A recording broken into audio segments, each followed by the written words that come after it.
Hello, Internet. Welcome to These Fucks in Tomb of Annihilation.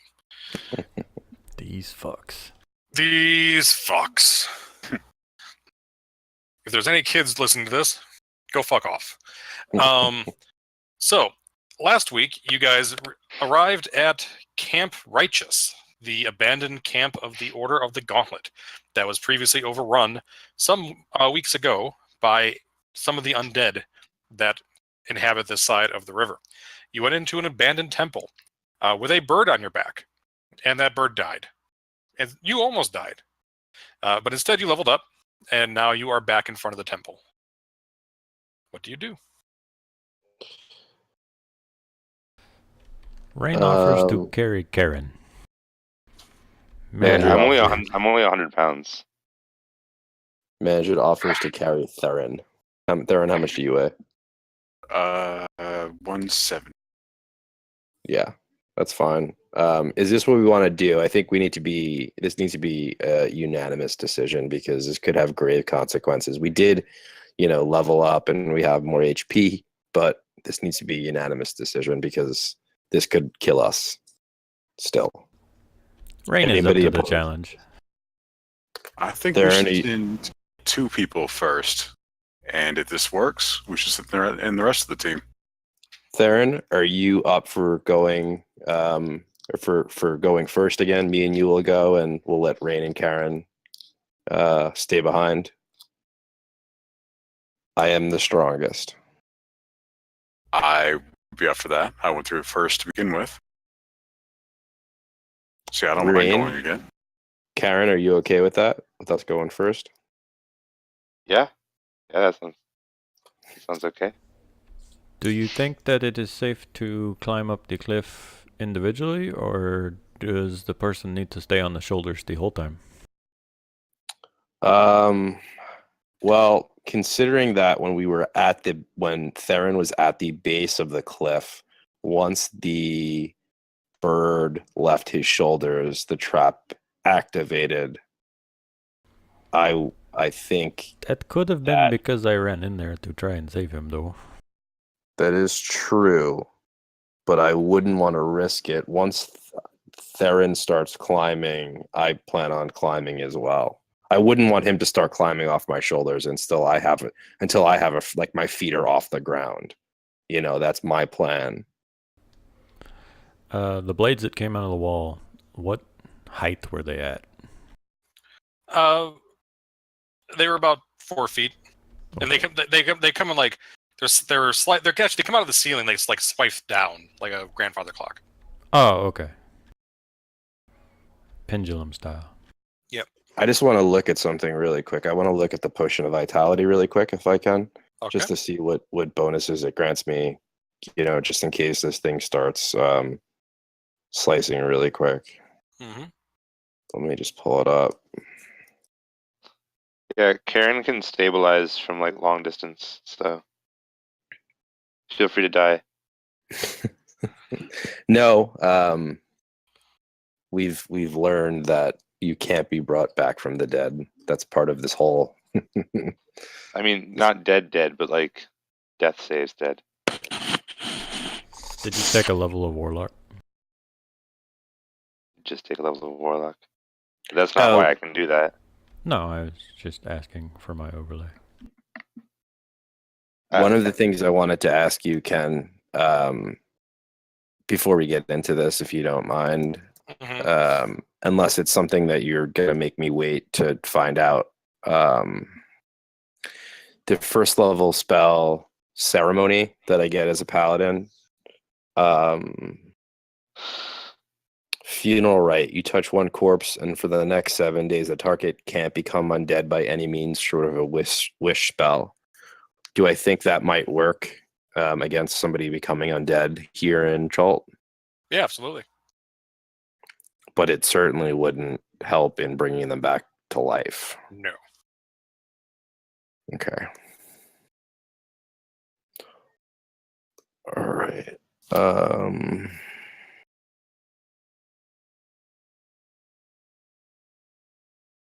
Nope, Potion of Vitality is not going to help, and I'm just looking at my spells. There is a spell that I have that will give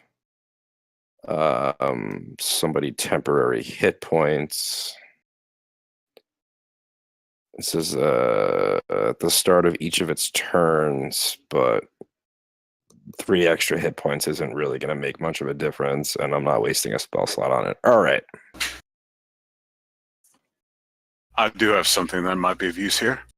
We could all gather around here, around the entrance. Manfred, are you ready to go? Yeah, I'm ready to go. Where are we going to gather? Ken, where do we see where do we think the traps start? Like, where do we see that the traps obviously start from? The blue is where the trap door opened and like dropped you in the pit yesterday. It's resealed itself. It's reset at some time overnight. Okay. But these are obviously are those the blades right there? The to the left of it? No, those are cobwebs. The blades are further on. The blades are over here. Oh, okay. And this is a wall going up 7 feet. Okay. Is that wall scalable, or do we think we have to jump it? It's scalable. It's 7 feet. It's 7 feet. You have to pull yourself up. Okay. All right. Karen, do you want to jump in on this just in case it's something that lasts longer so that we all can use it? I mean, I don't know what he's casting. I don't have any particular, yeah. That's not my decision, I guess. All right, well, Manfred, I'm not exactly comfortable with this, but if we're going to do this, let's get over with it. All right. So I'll walk over to Manfred and I guess hop on his back. Okay. Yep. No check for that. You're able to just hop up on the back. Okay. All right, and then I'm going to start saying something in Sylvan, and a spirit of a bear is going to pop up. It should give everyone 7 temporary hit points, and we have advantage on strength checks for the next minute. In a 30 degree radius from, I'm going to say, this point. So I'm going to tell Madrid, this should last for about a minute if you think you could scale the wall in that time. This should give you a little bit of extra vitality in case something goes wrong, and should give us a little bit of an edge. But it won't last forever. Let's go. All right. So I'll start making my way. What kind of checks or whatever you want me to make with him on my back? Okay. Nothing yet. You're able to get, if you just, are you going to start walking across the floor, or? Yes. Yeah, just going to start walking straight to the wall. Okay. Yeah, you get to the wall, no problem, as long as the person's on your back. Yep. So we'll just have him follow, like when he gets there. I mean, He's obviously on my back. So. Yep. So you need to give me, if you want to try and climb up there with him on your back, you need to give me an athletics check. You got advantage on this?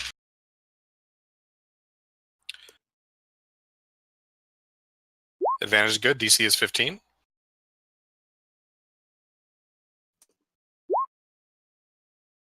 No.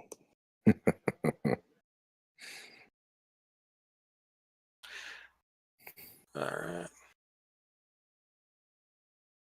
Alrighty. So as you pull yourself up, you manage to get up to the top, but you're not able to keep your balance, and you do tumble forward onto the floor ahead. Mm-hmm. So what you see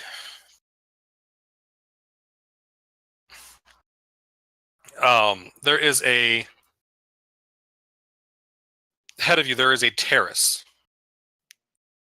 Because there's a floor here with 4 squares, and there's a terrace up ahead.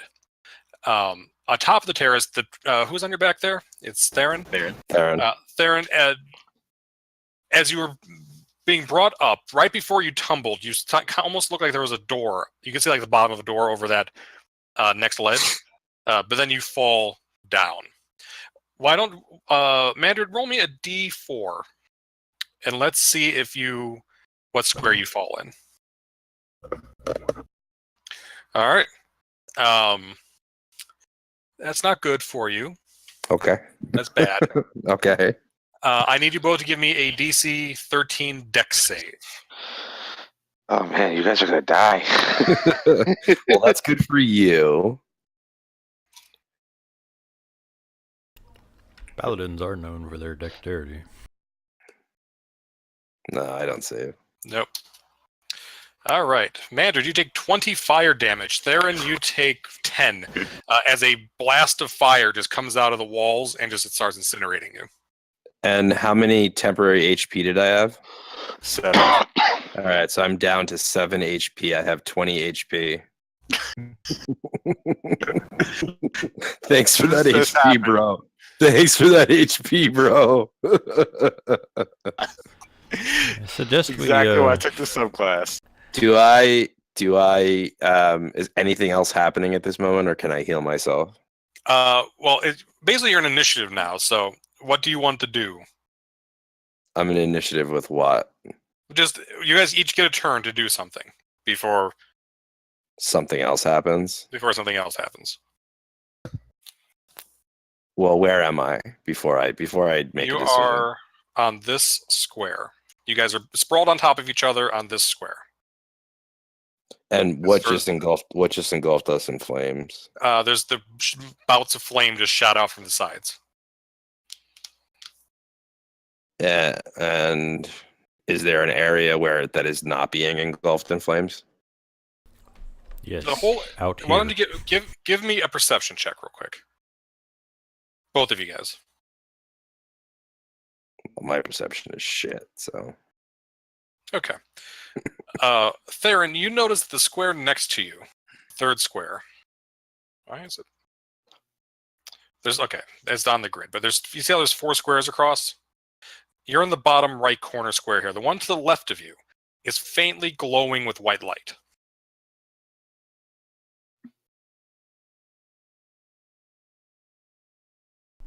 It's a sign. Karen is going to telepathically whisper to Mandred, saying, "Don't die." not move to the one with the glowing. No, just don't. I can't see that We from don't here. know shit about no You're like glowing up a wall. squares. All right, I just heard you fall over and bad things happen. all right. Does Off land. Theron do anything with that information? If you're talking, Tyler, we can't hear you. Yeah, you haven't said anything this entire time, Theron. Huh? Is this not coming through? Now it's time with you. Nothing. Okay. Yeah. You were muted. Okay. Is it who acts first? I'm just going to give you guys a round before I trigger the trap again, basically. Yeah, Theron, I'm either going to heal myself because I don't know any of this because my perception was 10. So you know that there is a hex with glowing light that we're not on, and I'm about to heal myself. So what do you do? Honestly, my first reaction would be to jump back on your back. Or at least to try to. Well, we're boned. Yeah, y'all gonna die. Yeah, so you're not going to tell me about the glowing light. I mean, honestly, I know what happened the last time I went through, so that would be my first reaction. I mean, Okay, but you can climb on his back without him taking an action. And talking is a free action. You can and also. then I'll point at that square that has a light on it. I don't know the significance. Could be bad. It could be good. I don't know. All right, I'm going to walk to the glowing light. Okay. So you put him on he climbs up on your back, you stand up and go and take 5 steps. Luckily, it's within 5 feet of you because you only have 15 feet of movement. And it does not go off. No, the fire does not go off again. Ahead of you, you can now see over that next ledge, Theron.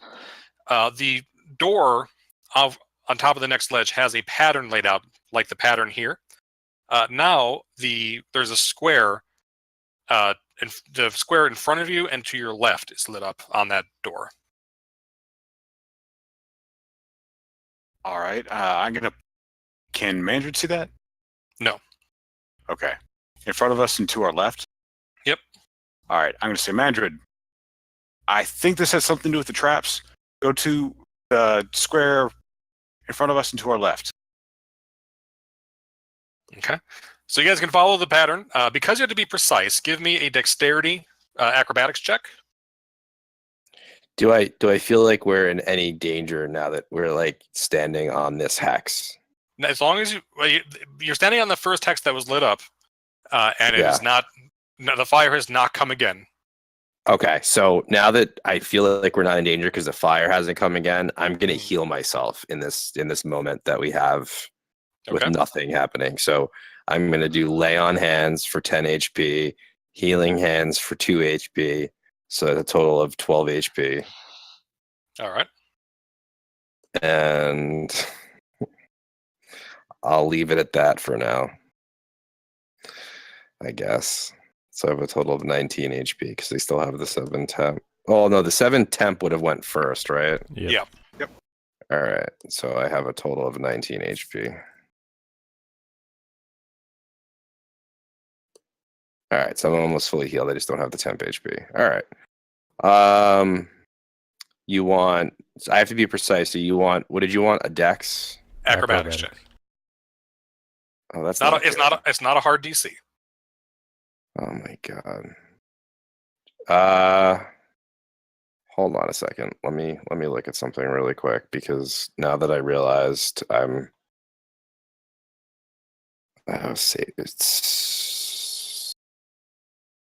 not a saving throw, right? These are ability checks. Acrobatics check. It's the very first one. Yeah.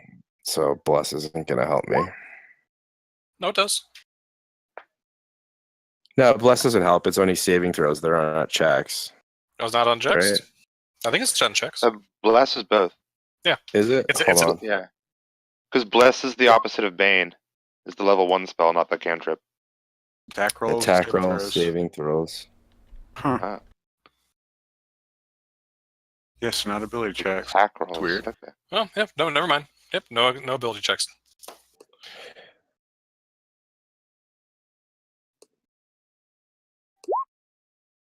Huh.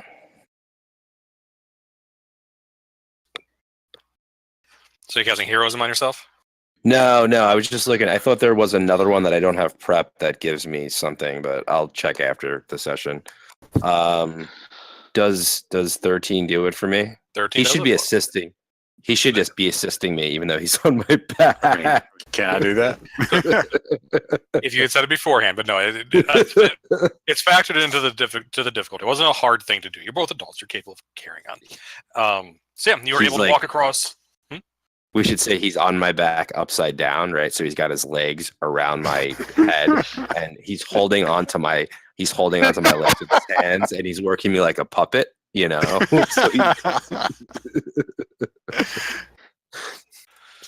Anyway, That's weird. Sorry. That's weird. Anyway, you guys get across to the next 7-foot ledge. No pressure. I'm gonna yell back. You guys should really not do this. Just stay back. Nah, I don't really yell that. All right, so we're across the next ledge, and what do we see now? Now that we're across, do I see what he saw? Well, first, no, because you're still at the bottom of the ledge. You have to give me another athletics check to climb up on top of this ledge. Has it been a minute yet? Yes, it's been a minute. Okay, no advantage. Well, there was no advantage on the last one because it wasn't purely strength; it was acrobatics, athletics, right? Athletics. He's talking about for his the spirit totem, which which is different. So you have just a athletic check. All right. What do I think that it might be easier if he did some of the climbing with his hands? You know what I mean? The rider can aid, so you can have advantage if he helps you out. Okay. I will help. Right. Okay. Any way that I can. So you have advantage. DC 15.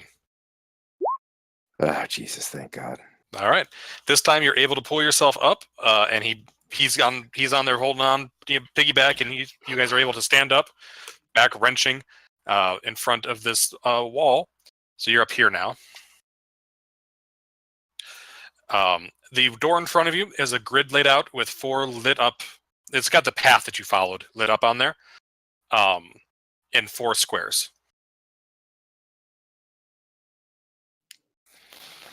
Can you say that again? I don't think I follow. There's a big wooden door, no obvious handle. and there's a grid laid out, like the grid on the floor below you that you just walked across. Mhm. And there's 4 squares lit up from the bottom to the top. That's the same path that you just followed across the floor below you. Got it. Is there any like markings or indications, or any? You said they're all glowing. No, there are 4 glowing. The ones you just squares. walked on. The ones you Yes. walked across are glowing. That's how you knew which ones to walk across. Oh, okay. Yeah, I was. Well, I mean, I can't because I don't see it, but I was relaying that to you. Oh, okay. And that you said there's a door, but there's no obvious handle. Right.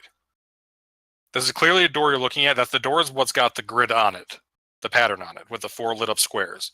There's a grid of 16 squares, like this grid here. Mm-hmm. Okay, and there are 4 lit up squares. We'll say it's the 4 you walked across that were safe, and it goes from it's top to bottom. The top ones aren't in reach of you, Mandred, because you're on the bottom, but Theron could reach them. You could reach the ones on the bottom if you wanted to. Okay, I say that we touch them in the order that we walked them, the safe ones. We touch the safe ones in, you know what I mean, in the order. Yeah, that's what I would say too. All right, so I'll touch the safe ones that we just walked. Okay. Are you going from bottom to top or top to bottom? Bottom to top. I think we should do bottom to top. Okay. Theron, do you agree? Yeah, bottom to top. All right. That is the correct answer. You do not set off a Thunderwave spell to knock you back into the fire pit. Oh, fuck. Oh God. God. I told you, this is nasty. I love it. Okay, is this better? At least Obviously, there's it's the order it's- you walked on it in. Come on, guys. Yeah, but at least like you know what I mean? I assume they're gonna get harder, but at least there's some like common sense and there is an answer to it. You know what I mean? Like, Yeah. But you have to think a little bit. Like, I do like this so far. This is Yep. cool. So the door opens into a wide room. Let's see here. The floor of this dusty 40. I'm echoing somebody. Not sure who's got the. It's me. I'm changing my settings. Okay. The floor of this dusty 40-foot high, 20-foot wide chamber is littered with dinosaur bones. Webs stretch from the walls to a 30-foot tall central pillar, coiled around which is a narrow stone staircase, its steps covered with dust. Carved into the pillar are reliefs of a man carrying a crocodile.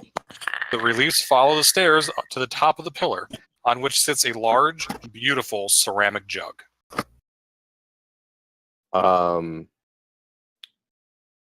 Before you go any further with the description, before we look any further, because Mandred heard Karen's voice in his head, he's gonna like think really hard and see if he can somehow communicate with Karen by thinking back to her. Okay. Karen, does your spell allow two-way communication? There's some debate on that, but I think Crawford tweeted that the intent was one way. Okay. I believe that to be the case. Yeah. Can we see them from where we are? Kind of, like, because you've come up you've come up like 20 feet, so you can look down and Okay. see them, but like they're kind of cut off by the entrance, right? You know I'm what I sure mean? you could yell Alright. to us. Yeah. But yeah, you're definitely within shouting distance, though. I Do would we yell out the see- pattern. Hold on, before you do that, I'm gonna stop you. I'm gonna like nudge you and just give you like just hold on a second. I'm gonna like peek my head in to see if there's anything moving inside here because I'm gonna say I don't want to alert anything in here. You know what I mean? That we're Yeah, you don't see anything moving. all right, and then I'll say, all right, go ahead, Theron. Like after I peek my head in, you know, I'm just being cautious. I have my shield and my sword drawn now, and I'm keeping lookout while Theron yells down the directions to them if they want to come up here before we go any further. I would I'd tell Mandred, yes, we want to wait on our friends, and then I'll tell them the pattern to get across this floor here, and to go from bottom to top once they get to this door to open. Assuming that it closes when we go through. Okay, are you going through the door?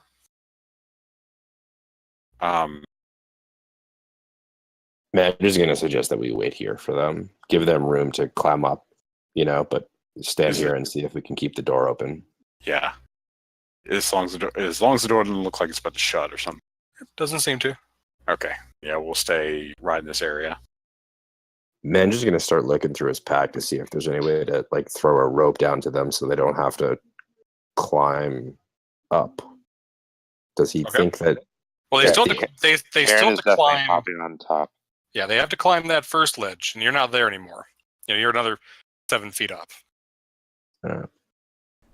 What's the worst that could happen? You die. I mean, it's okay. All right, so Rain will So assist in yeah, getting whenever Karen Rain's on ready, the we can- shoulders, and then Yep. we'll go on the bottom since. Okay. Very good. So you get to that first ledge. Give me an athletics check. You have advantage because as long as Karen helps. Karen will help. Okay. So DC 15 with advantage athletics. She's interested in death, not interested in dying. Okay. Yoip. Okay.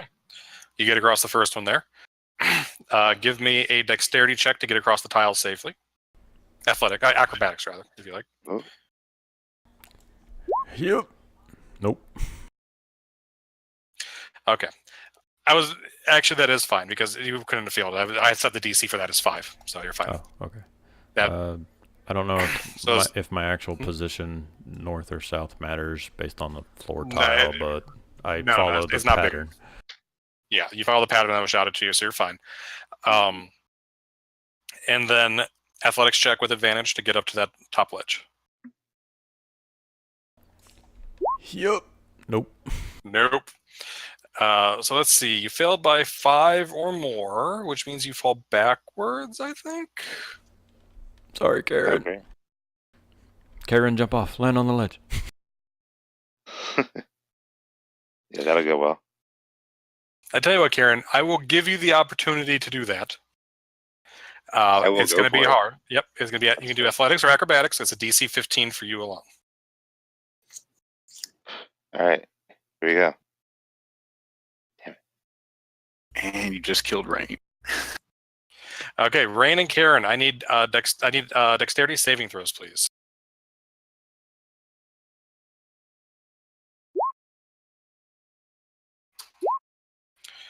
All right, the DC on that was 13. Rain, you failed. So Rain, you take 19 damage. Karen, you take 9.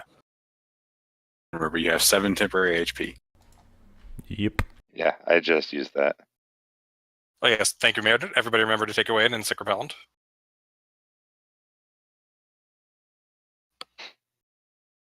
All right, so you guys have the fire goes off, incinerates you guys. You're smoking now. So hot. What do you guys want to do? Totem pole back up and climb again. Okay, another athletics check with advantage. I'm so bad at athletics. Okay, nope, that time you're good. I mean, 4 is about as good as you're going to be at this point. So yeah, you were able to. I'm a barbarian, though. You are able to pull yourself up onto the ledge. You guys are now up there in front of the open door. Well, I'm glad you didn't kill me. So far, so good. On to the next, right? All right, Yeah, you quick- guys- quickly, everyone, through this door. All right, manager's gonna step forward with Rain. I haven't seen anything yet, but I suggest that you and I go forward first. Can you guys see in the dark? Karen will ask. Oh, You can't. Yes. No, I have dark vision. You have dark vision? Okay, what's your I dark have- vision? 60 feet. 60? Oh, yeah, that's normal, right? I have Yeah. dark vision as well. Yeah, how do you have dark vision? Everybody should be able to see right now, right? Yes. Yes. Okay. I also have light as a cantrip for being an Azamar, but that doesn't matter because Okay. So it is dim light. You have dark vision, but it is dim in here. Dark vision doesn't give you perfect daylight inside. It's like Yeah. black and Yeah, white. let's see. Yeah, shades of gray for 60 feet, right? Mhm. Exactly. Rain is going to avoid the bones. Okay. It's kind of hard, but you can try and step around as best you can. The stairs Mm. going up. Sorry. I'm sorry. And you said there was a perfect jug in here? Yes, there Up is on a top of the- a glittering ceramic jug on top of a pillar. So the floor of this dusty 40-foot high, 20-foot wide chamber is littered with dinosaur bones. Webs stretch from the walls to a 30-foot central pillar, coiled around which is a narrow stone staircase, its steps covered with dust. Carved into the pillar are reliefs of a man carrying a crocodile. The reliefs follow the stairs to the top of the pillar, on which sits a beautiful ceramic jug. What do you mean a release? I'm sorry. Relief. Relief, like a They're- indent into the wall. Yeah, they're Oh, carved. I'm There's sorry. figures carved into the wall. What do you guys think about this jug? You think it's like the Indiana Jones, like we're gonna touch it and a giant ball's gonna chase us out, or Has the door closed yet? Nope. you're really concerned about this door? You don't Yes, I see am. any.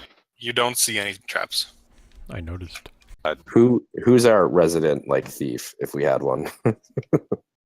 Or Do I rogue. see another way of opening the door, like another one of those panels? Or was it on the door? It was on the door. Okay. I don't see a way of opening this door. Normally you don't see the door. It's just an open thing. Yeah, I don't see a way of getting this door back open. And there was not an entrance, or there was not a way of opening it on the other side.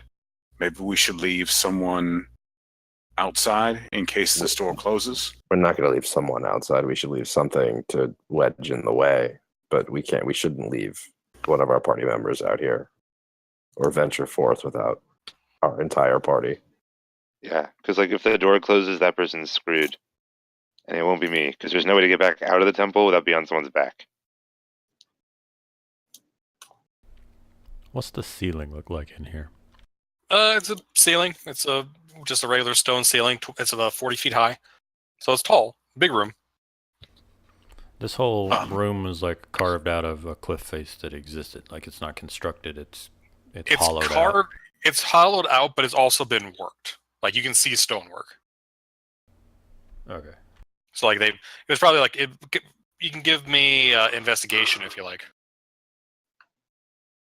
Do the bones look sturdy, or do they look like they're gonna crumble? They're hardy bones. There are some big hardy thigh bones in here. Yeah, imagine I'll take a few of them and put them towards the side that the door opens from, so that if the door were to close, it wouldn't be able to close fully. Okay. Without somebody moving the bones. Right. Okay. Do that with somebody on your back. So I was saying we needed to wait. Do you guys think we still need people on our backs? Theron would probably say yes. But just because... Yeah, I hadn't. Yeah, the relief something city here happened. have people on their backs too, so I'm definitely not hopping off. If you're tired, I know of another way we could do this. But while we're looking around these bones here, do they look like they were eaten or something ate them? Or does it look like they just died? Are they together? Are they separated? Is it a full skeleton? Or does it look like something's chewed and scattered the bones? Most of them look like they were pretty together. So it seems like in this ancient place, creatures somehow got in and then couldn't get out again.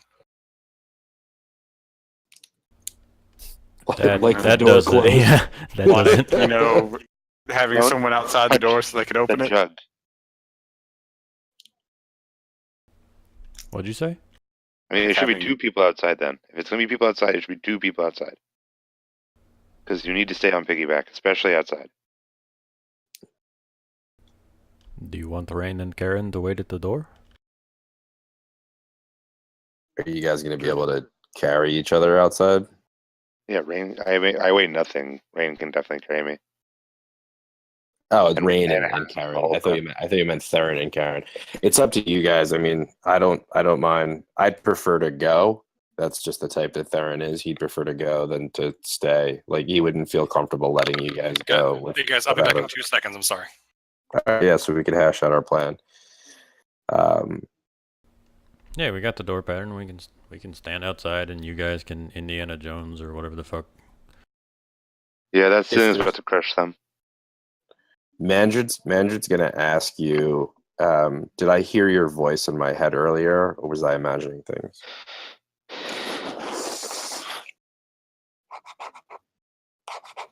Karen? Karen, It's like the sound of Karen Yes, writing a book. sorry. did I hear your voice in my head earlier, or was I imagining things? No, you definitely heard it. Okay. If something happens, if the door slams, or if something approaches, will you let me know? Guys, Um, I'm so sorry. I gotta go down to the front door. Somebody's trying to deliver something, and they're having issues with the door. So I'll be back in 2 minutes. That's fine. Take your time. Water Yep. break. We yeah, can I'm hash actually things out really then. good. All right. No, So- unfortunately, I can only do it in like line of sight. So I could do it like while I could see the back of your head. Oh, But okay. Then yell. I mean, If the yell is if the door closes, I'll reopen it. okay. And But if it's for like some useful reason, for like cool things in battle and teasing you, Yeah. basically. well, good to know that when I'm focusing on, like he says this very seriously. Well, I hope you wouldn't distract me while I'm, in the heat of battle. But if we run into trouble, and it's something that I think Theron and I cannot handle. However unlikely that I could not handle it, we will yell for your assistance, especially if Theron gets into trouble. I should think it would be me. Excuse me? I said, of course you would say it would be me that would be getting into trouble. Actually, I think of you much more in higher regard after the last battle we were in, but still, I think it's more likely that you would run into trouble than I. I'm just going If to I- roll my eyes and keep on looking at these bones.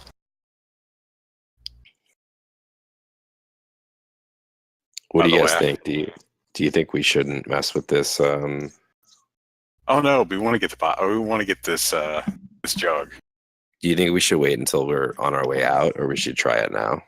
Well, I mean, there's nothing else in here aside from the jug. And do you think we could, like, I don't see why we can't why we still need to be on each other's fucking back. Well, I would say though, just because last time we fell off each other's back, bad things happen. I mean, in character, if you're Also, bringing the that DM up, explicitly asked, "Are you not on somebody's back?" As if he was ready to spring a trap on us.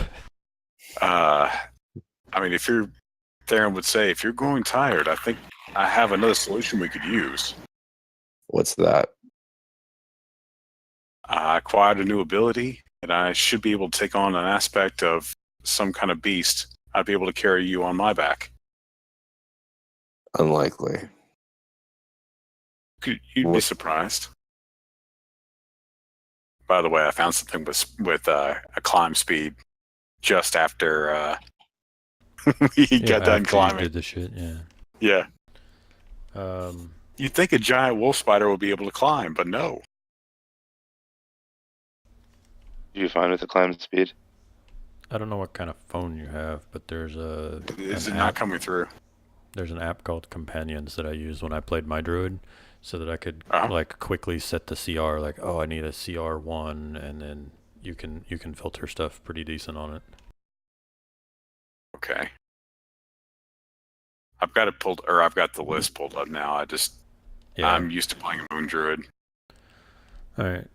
I just found it useful because you could like filter. I need CR1 and below, and then filter by movement. Like I want something with a climb speed, and then it will just give you an entire list of CR1 and below creatures with a climb speed. And then you could also filter like I want a medium creature, not a large creature, etc. Okay. Take a look at that.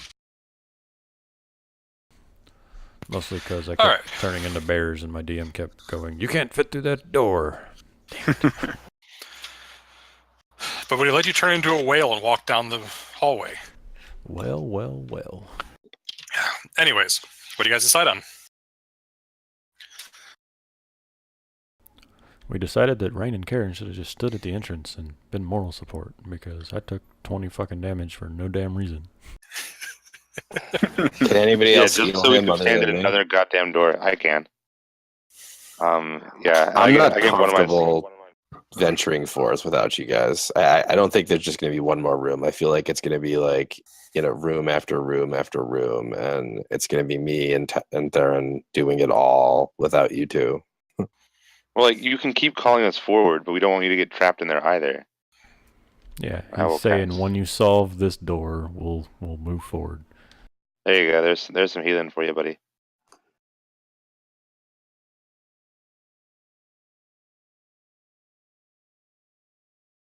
Do you have any good berries left? Don't those heal? I've got about 10 left if we want to use them. And how much do they heal for? One, How about one each? one each. I can always make more. I'd say right now the most important thing is to heal his lost hit points. We have rations, right? Yeah. Yeah. That's true. I'll take a little while to finish off 3 good berries and bring myself up to 17 out of 17. Fuck. I forgot I took a level in cleric and I have guidance. Motherfucker, I missed by 1. Are you giving him some of the good berries, or I mean, I can heal him. I'm just trying to. I only have 2 spell slots, and I'm trying to save him for just divine smite or for more healing down the road if we need it. Well, I mean, I'm still on your back, and we're over here. They're over there. I'm not getting off your back, so you'd have to walk over there for me to hand them to him. Okay, so I walk next to him. I'll hand you. I've got 7 good berries, and I'll just give them all but 1, so 6 good berries. He's saving it in case he gets a splinter. Yes. All right. So, Rain, you have 6 good berries you can eat if you so choose. All right, we're gonna head up the stairs. Okay. And as we're going up, in case we need to make a quick exit, I'm going to cast that on Mandrid. Okay. Matt, who was the healing word for? That was free. For you, Rain. Okay, thank you. How are you looking on HP? Like, how close are you to full heal? I'm fine now. I'm at 20. I ate 4 good berries and I'm saving 2. All right.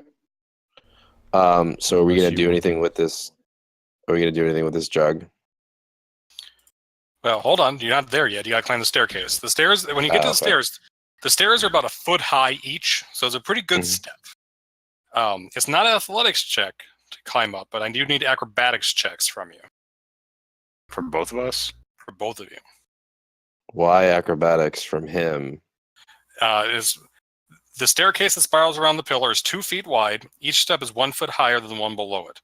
Whenever a character who is carrying another character starts his or her turn on the staircase, both the rider and the carrier must make a DC 10 acrobatics check. If both checks fail, the rider and carrier fall. Otherwise, the team maintains its balance. What's your acrobatics like, Rain? Maybe you should be doing this because A little late now. Jesus. All right, here's for the first step. Okay. That's a climb speed. We wouldn't worry about it, but Mandrid is Theron, I need an acrobatics check for you as well. Well, we're not going to be able to have you switch into an animal and then have me get on your back because that would entail you getting off of my back and us incurring the wrath of whatever that entails. true. We'll see how this goes. If we fall, then we'll just swap.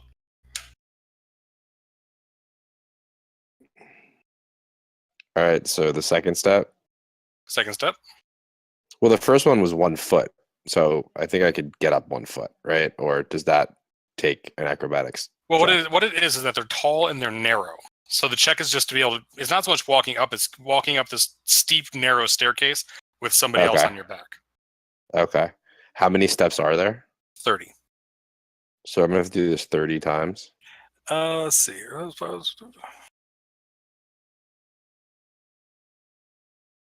Yeah. Now, if you want to like investigate further something, let me know. But that's what it is. That's the plan currently. All right. There are the Before we go- reliefs. There's what? The reliefs in the pillar. Now that you're up there, you could like. The stairs. Alright. The stairs are also covered in dust. So like, there might be something on them, but you can't see it through the dust. All right. All right. I'm gonna look around the room for anything else in this room. Okay. Is there anything else going on in this room other than the bones? Give me a and perception check.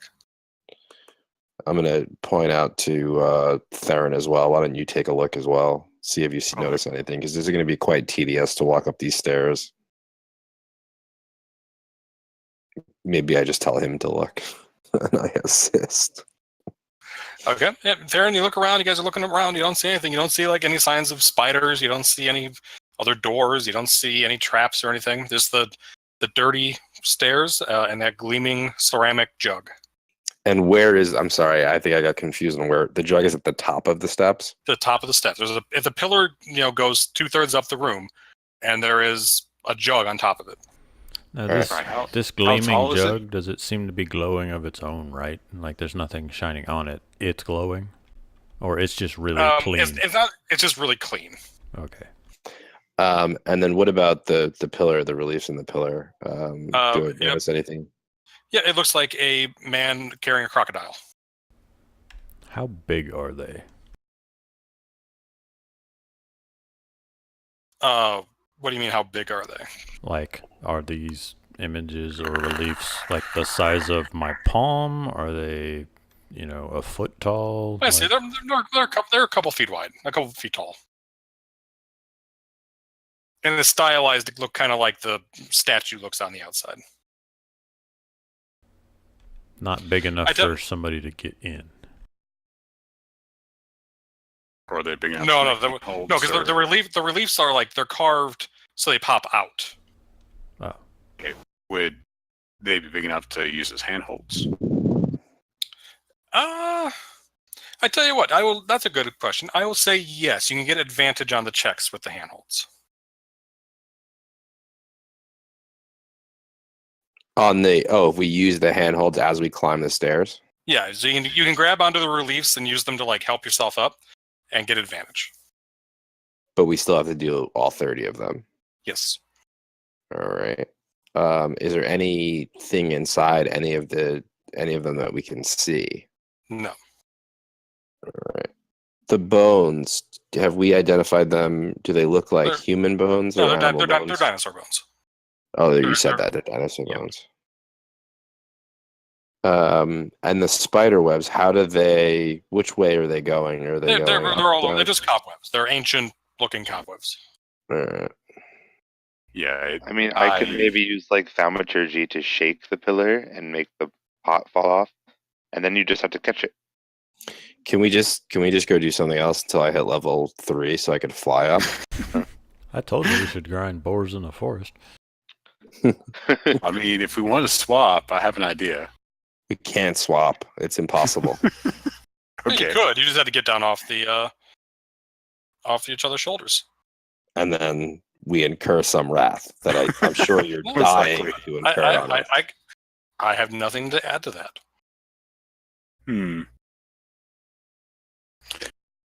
All right. So how tall is this? About 30 feet. 30 feet. Okay. I'm gonna tell Mandra, do you think do you want to try and knock this thing off the pillar? Not really. Don't break it. Because then we have to catch it, and I feel like the odds of us catching it are slim to none.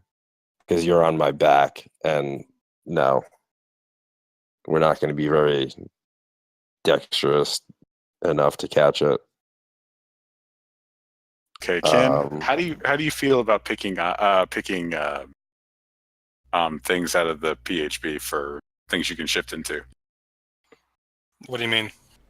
Can I just pick anything, or does it have to be something I've seen, or what? If you can come up with a decent reason of being something you've seen, sure. What are you thinking? I downloaded this companion app. There's a there's a spider in here called a male steeder, and it has a special ability called Sticky Leg, where I can grapple somebody, and it has a leap where I can jump 60 feet straight up in the air. That's Okay. insane. First off, is that a beast? Yes, it is called a male steeder. It is a giant spider. It's a homebrew spider, I assume. No, it is in the PHP. Is it a PHP? Correct. Apparently. In the meantime, I'm going to take out my spyglass and I'm going to look up at the jug and see if I notice anything up there weird about the jug. I mean, there's another spider. I just won't be able to. I mean, there's a CR1 giant spider in there, but there's no like scrapple. I'm talking about the CR1/4 male steeder.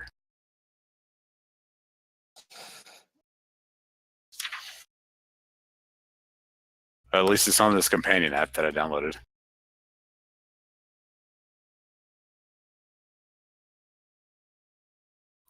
It's called the Male, M-A-L-E. Yeah, a male steeder.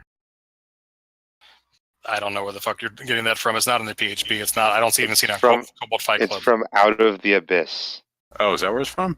Yeah. It doesn't say where it's from. It's from the Underdark book. Have you ever been to the Underdark? Probably not. Then no. But it is an official D&D animal. Or Okay. beast or whatever. Set source. Karen reads aloud from her creepy spellbook.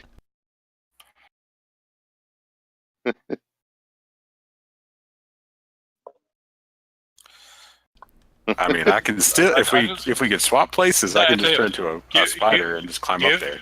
Give me a nature check. Bane of all druids. Say DC 12. Okay. And you do my not- ranger. See, I just don't understand why nature is a intelligence check. Right? Because you're memorizing nature. But I'm a druid. Wisdom. You think You're just a dumb druid. okay? What druid ever has a higher check or 0 or like 3 or something like that for nature? It's an intelligence thing. I don't understand it. The goal is to make you put points into intelligence, I think. I did put points into intelligence. Well, 1 or 2. But yeah, I mean, I can always just turn into a wolf spider, but Mandrid said he wanted to carry me, so I'm just gonna let him. Well, you mentioned it halfway through us being here, but No, I mentioned it over here. I mentioned it way back when. I could take on the aspect of an animal, no. and you're like, well, We'll listen to the tape, but you mentioned it I kind of remember that already being on my at the back. second door. Yeah. not before you were on my back. okay, let's just keep on going.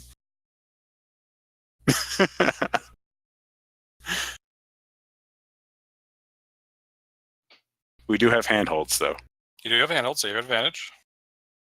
and I'll try and help in any way I can. I guess by not getting in the way. Before the craziness of spiders from Never Neverland, I pulled out my spyglass and tried to look up the jug. Do I notice anything about it? Nope, it looks like a pristine white jug. White ceramic. Or anything affixed to it, or is it just sitting It's a there? plain white jug. Plain white jug. Does there seem to be? Do these stairs lead anywhere else? Top of the pillar. This appears to be And- the end of the temple. Really?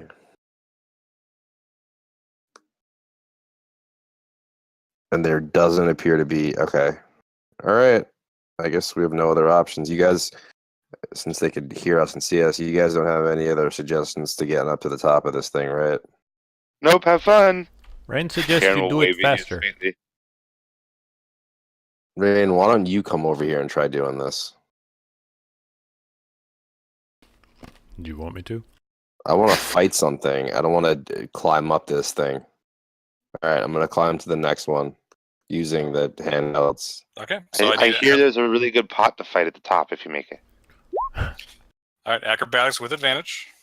Yep, 18. I need one from Theron as well. Sorry, I'm on the wrong.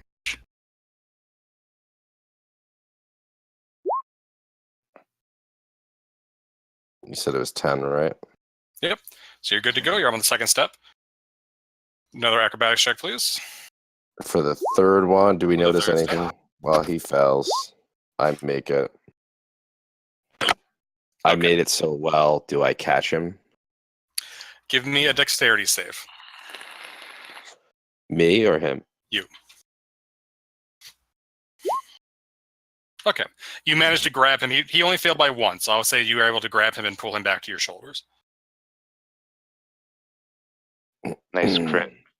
I just clear my throat and I look at him. All right. Next Don't step. do that again. I don't say that because I know No. I'm gonna fail sometime soon. Naughty Drew. All right, you're up, bud. Nice.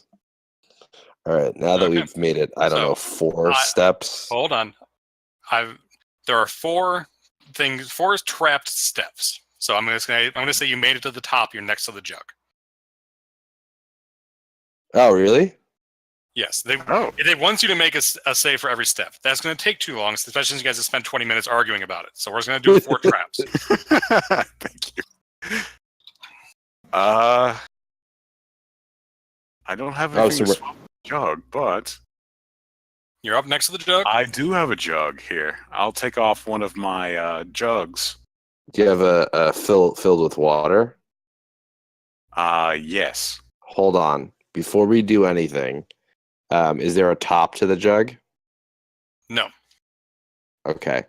There's nothing in it that you can see.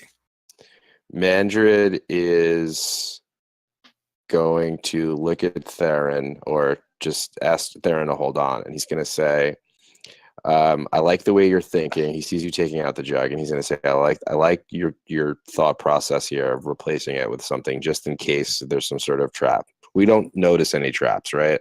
You do not notice any. Okay. But we don't know if it's filled with anything, and we can't really test it without possibly setting off any sort of plate or anything. Maybe we tap it with something and we'll be able to tell if it's filled with anything liquid and how full it is. Do we have 10-foot anything? pole. That's not going to work. We need like a 1-inch piece of metal or something to tap against it very gently to see if we, hear a Okay. full jug or. Again, it's got no top on it. You're looking in and you don't see anything. Oh, there's no top on it. Okay. Like I said, there's no top. You don't see anything inside of it. Oh, there's no top. All right, I have an empty jug. I hand it to Theron, and I tell him to replace it with that very carefully. Okay, I'll do that. Okay. Nothing happens. You have a jug. It's very All right, light. Does anything It seems to be made out of ceramic, but it's very light for all that. does anything happen, or does he notice anything when he takes the jug? Nope. All right. Okay. Are you just going to carry the jug in your hands? I think we should put it in a bag. Okay. So you can put it in a bag, and then you go down. Would do 4 more acrobatics checks from each of you for the 4 trap steps with advantage because you got your handholds. Okay, is there something we can tie our rope to and slide down? No. How high up are we? 30 feet. All right. Therons are all good. Of course, you rolled all 4 to make me roll all 4. All right, I failed 1. No, you don't need to roll all 4. It's okay. But I've got the jug.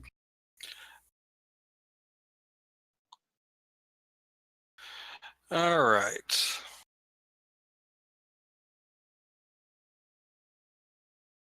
So on the first step, you try and step down, but you It's a little bit harder as you're going down the steps. Give me a dexterity save, please. Both of us, or just Both of you. Yep. Actually, hold on. Yeah, because you're. Well, I'll tell you what. That was a pretty good dexterity save, but Mandred didn't make it. So you're going to fall, Theron. You're going to fall off of his shoulders. A bolt of lightning strikes the step from the glyph of warding that was under the dust. God. Mandred, you take 20 damage. Theron, you take 10. All right, I'm down. Okay. We'll say that you fall off the. You guys are knocked off of the pillar. You're gonna fall, say, 20 feet. So Theron, I'm sorry, Mandra, that's just one death save for you failed from the damage from the fall. Theron, give me another dexterity save. Of course, I would fail this one, Take 9 more damage. and then I'm out too. Okay. So you guys, the other two of you, just see them fall on the ground. Lightning crash, they fall to the ground. But nothing else goes off in the room when they fall separately to the ground. Okay. Karen will urge Rain to stay very still, and then we'll cast Spare the Dying. Okay. You touch. I have a do you range have of 30 thing? feet. Yeah, Okay. it's because of my Grave. I'm a cleric. grave cleric. Okay. Yep. So that does definitely work. So you guys don't have any more death saves. Does that give him a hit point, or does it? What does that Nope. do? Nope. Nope, Just just stabilize stabilize. them. points. Well, that's useful. It's not No. as useful as I might have thought it was. Do you just sit there for an hour while you basically take a long rest so they can use hit dice? No, I Or- have 2 spell slots. I'll use both of them to cast Healing Word on them. You could give us the good berries, and then I could heal myself. No, they already used the good berries. Yeah, we we ate ate 'em. those. You had 2 left, remember? No, She I ate those because I was down 2 HP. What a waste of using 2 good berries. I have a good berry on my person. I don't know where I put it though. Rain does not know where you hid your berries either, and he's not You, going to. you have Which- you have 5 and 6 HP. Which one is which? Okay. The closer one is 5, so the druid is 5, and then Mandate would be 6. All right. All right. So you guys wake up. You notice that first thing you notice is you're prone on the ground amongst a bunch of bones. Second thing you notice is that the jug kind of rolled out of the sack and is sitting about arm's reach away. Third thing you notice is you're no longer on each other's shoulders, but you're not dead. Like there's no other traps going off currently. Hey. Good morning. You seem to have tripped. Thank you for that. All right. Without moving, I'm gonna cast Cure Wounds on myself. Where would you say the jug is?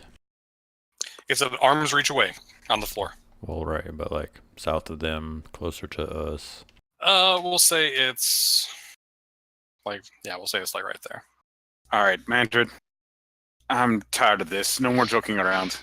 And just climb on my back. And I'm going to shift into a spider. Okay. Let's see, where's the spider? A giant wolf spider. Okay. And I'm going to point one of my legs at the ceramic jug. And, well, I can't really look at Mandrid, but I'm going to point at the jug. Okay. Are you going to climb on the giant spider? Well, you haven't. Yeah. Okay. Karen is going to advise Terrain that it might be time for us to just get out of here. Yeah. Well, we should grab- check out. We should look at the jug and see what at all it does.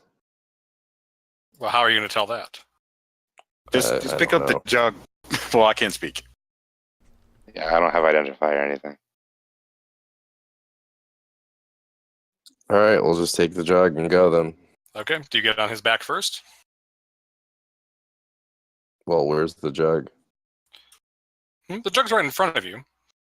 So he's a spider, but do you climb on his back and then pick up the jug, or have the spider pick up the jug?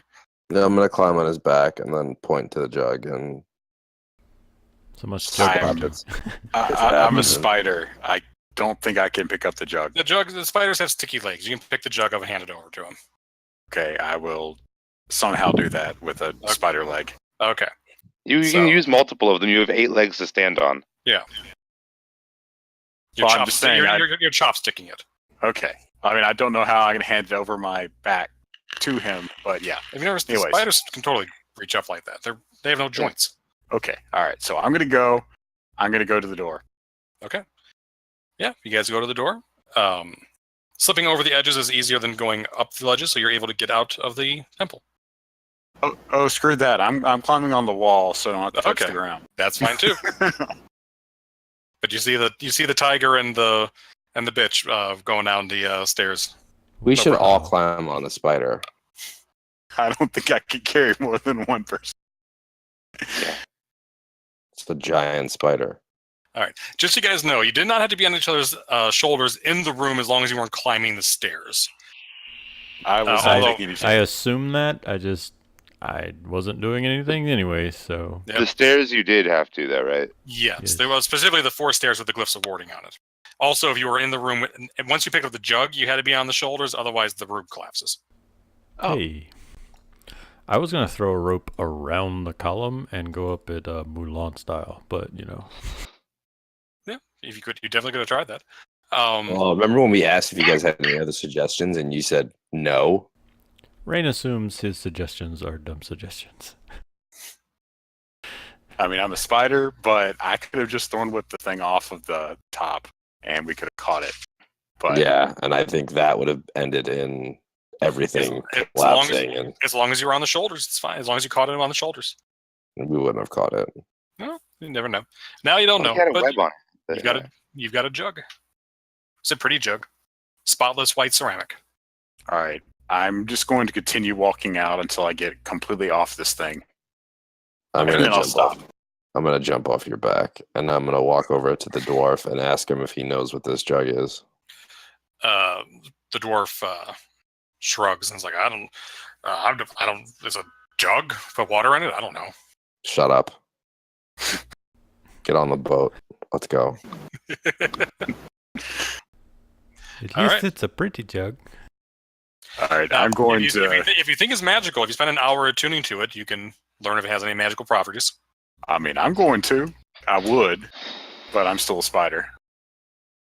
Well, I'll do it on the boat. Well, I don't want to attune to it because I don't know what it does. And then if I attune to it, it's mine, right? If it's Or can I- if it's attunable. I mean, I would. But We just spent all that time, but if you don't want to, slow down. Slow down. Can I attune to it and then give it to somebody else? I don't have to keep it, right? Right, you just have to break. If it's attunable, you had to break attunement, but that's an action. All right, I'll give it to Theron because he's following me now and he keeps saying, I'll do it. So I'll give it to him. Okay. And you guys get on the boat and sail across the river? yeah, I'll shift back and sail back. Can we take I don't a know short- I don't know how he's doing it, how he's talking to me. I'll shift back into a human. We're gonna get on the boat, I- or an elf, whatever.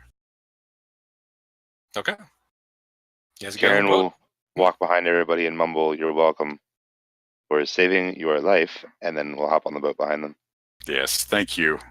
I must have blacked out there. Rain, All right. Rain will comment to the dwarf.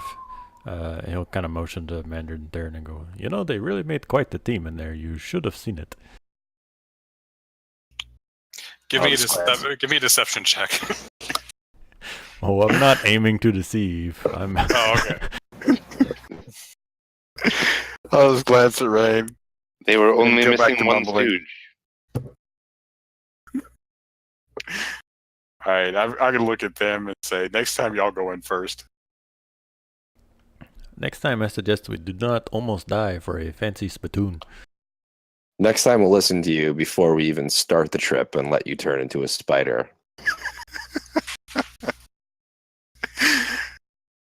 This would work too. All right. Well, I'm gonna rest up a bit and use some hit die. Yeah, you guys can rest up, and it takes about an hour to get across. You can take a short rest. You can use your hit die, and you can get any abilities back on a short rest that you do. And Yay, you, Warlockness. I get a spell slot back. Yeah, boy. and you can somebody can attune to the jug, and you find out it is a alchemy jug. Ooh. So you can get you can produce one liquid a day, either acid, poison, beer, honey, oil, vinegar, fresh or salt water, wine, or mayonnaise. Yo, Mayonnaise. How much for do the I win. produce? let me get 2 some of gallons. that mayonnaise, yo. How much water does a one person need per day? 2 gallons a day, and it produces 8 gallons a day. So basically, as long as you have this, you don't have to worry about water anymore. All right, I'm gonna once I figure out what this thing is, I'm gonna tell everyone. See, this was perfectly worth going through all that trouble. Yes, now we don't have to carry all 4 of the rain catchers. I don't And need if to we prepare, create, or destroy water every day. And if we ever need some sort of condiments, we have 2 gallons.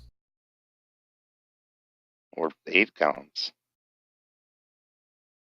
And now we don't have to drink that Hage stuff anymore. Nasty stuff. I don't see how y'all drink it. He's standing right there. He can hear you. Don't care. I don't see how they drank it. Both of them. Both of whom?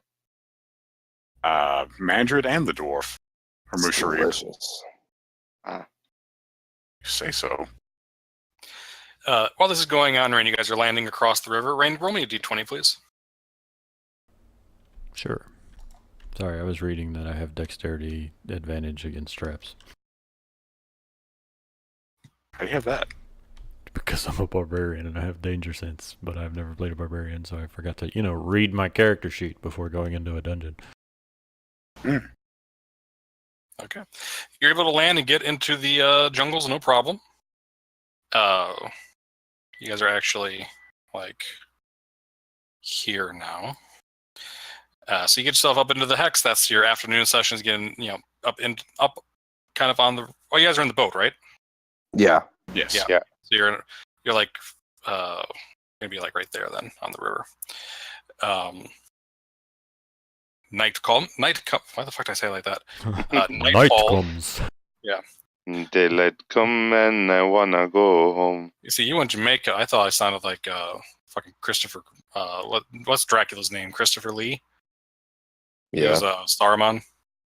Darkness. Come, Mr. Tallyman, tally me banana. Okay, that's enough of that. Night falls. I assume you guys stop and make camp somewhere, correct? Yes, please. Yes. Yes. Yes, please. I'll let the rest of my spell slots back. Well, it's not. You don't get your long rest yet. Okay. You gotta finish your long rest before you get all your spell slots and hit points back. Did everybody roll all the hit dice they wanted for their short rest? Yes. Okay. No. I'll do that, please.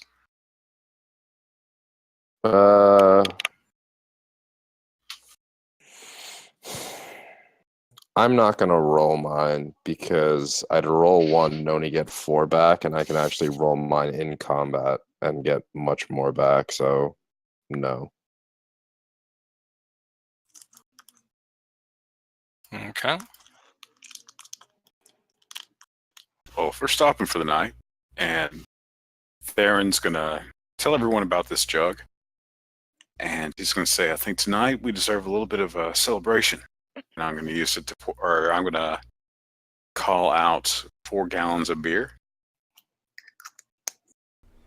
Not Like I mayonnaise. said, not mayonnaise tonight. I said that for special occasions. Manager's gonna look up. He has some turkey saved up and some bread, and he's just gonna throw them on the floor and say, "Fine." We don't have any. I'm going to pull out the tin cups or the tin stuff I have from my Explorer's pack, and I'm going to pour out a little bit of beer for myself and pass it around to everyone else. Karen will timidly accept and drink with the party shyly.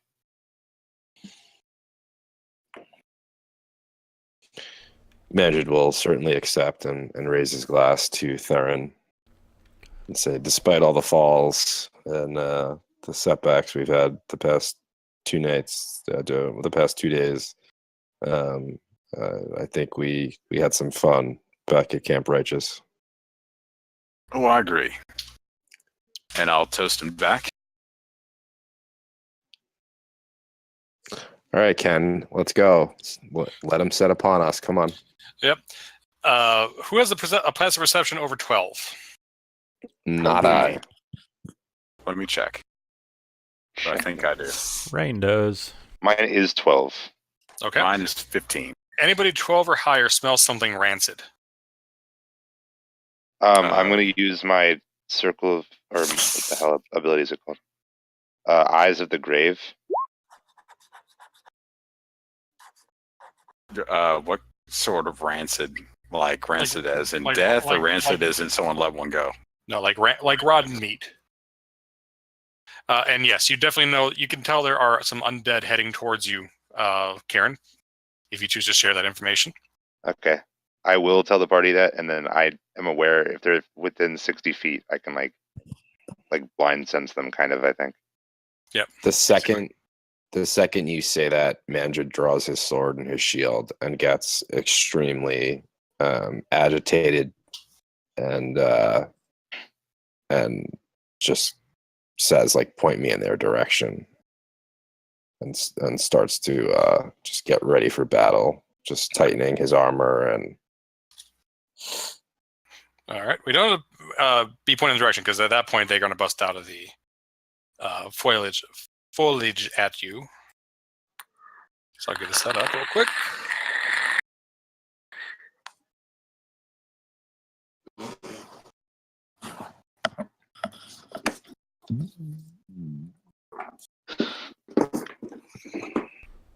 I'm gonna hit the restroom before combat. Okay.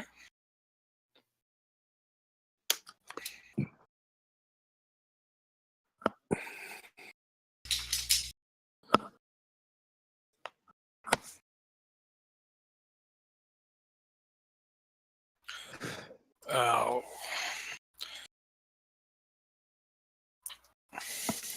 Which guy do you guys take again? I apologize. Musharib. Mushari, that's right. does he ever fight alongside us or no? He does. That's why I needed to get his information so I could give you a token for him. What happens if he dies? Then you don't have a guide. Ooh, that's not good. I was gonna say he's in my. I've got him in my NPC thing. Oh, you do? Okay. Yeah. Good.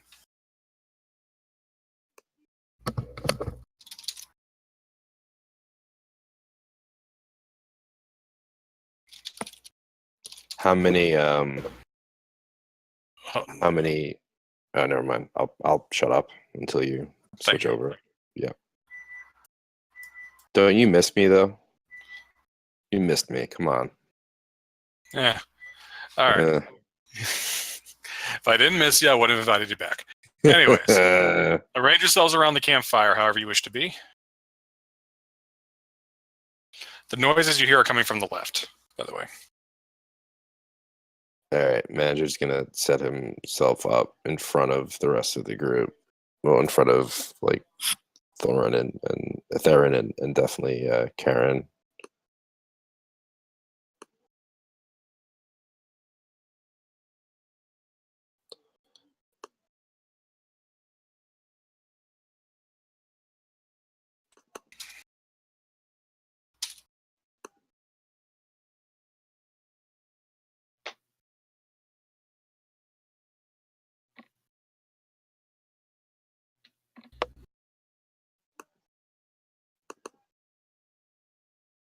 Can I ask you what that thing is with the tongue sticking out? Sure. The zombie. Give me a religion or arcana check.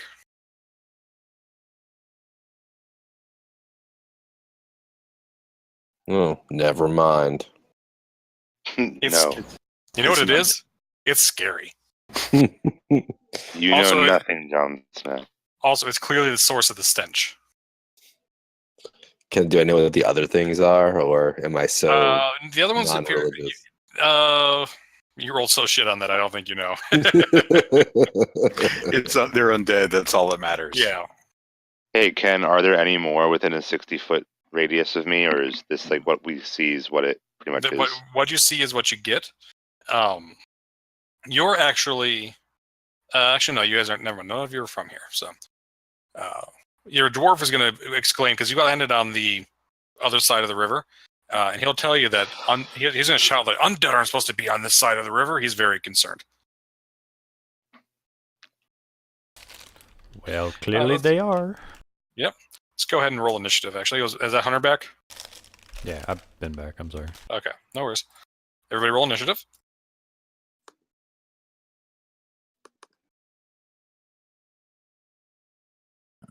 Killing it, Karen.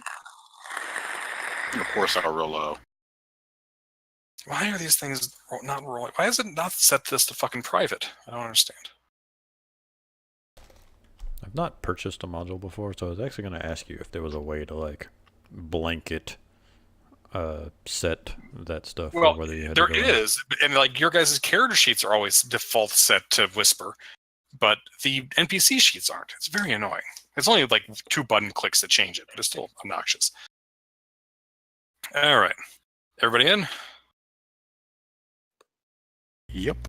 You guys didn't roll in your guide. My bad. I can't. Forgot about that. How do we do that? Well, one of you has control of it. Theron does. Tyler does. All right. Roll even worse. Oh, I rolled 5. It should have been, well, 5. All right. Good Very job. good. First creature comes up, crashing through the underbrush. I'm going to put these guys a little bit further back. That doesn't matter.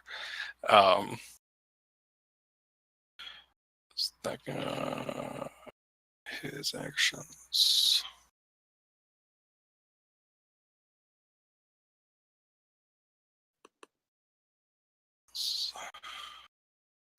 Oh, this could be bad really quick, guys. Got right from Mandred. Mandred, what's your race? Azamar. Azamar? Okay. Yeah. Alright, luckily for you, he swipes with his claws, but he misses. All right. Rain. Why did you ask me what my race was? I don't know. I would Oh, like Just tell me. curious. because he's racist. I want to know. Well, maybe you'll find out. I would like to rage, Hope that you don't. and then I'm going to attack the one that just come running up with my greatsword. Okay. Nope.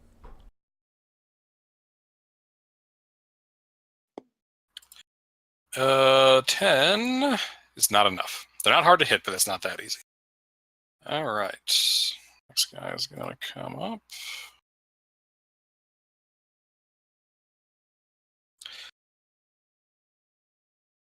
That's a crit fail.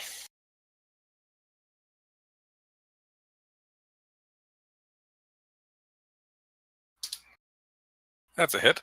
That's 9 damage, Rain. And I need you to give me a Constitution save, a DC of 10. Okay. This thing's claws dig into you and they burn, and your muscles start to lock up, and you're able to you're raging, so you're able to shift and whatever effect it was having, you're able to kind of muscle out of. Wait, was that a 9 after the rage damage? Or the rage reduction? I'm No, that's- assuming he tells me the Okay. number and I do the math. Yeah, you guys Okay, do all your okay. own math. That's 9 damage. Non-magical. Mandred. All right. I am going to swing at this ugly motherfucker in front of me with my long sword. All right. That is a hit.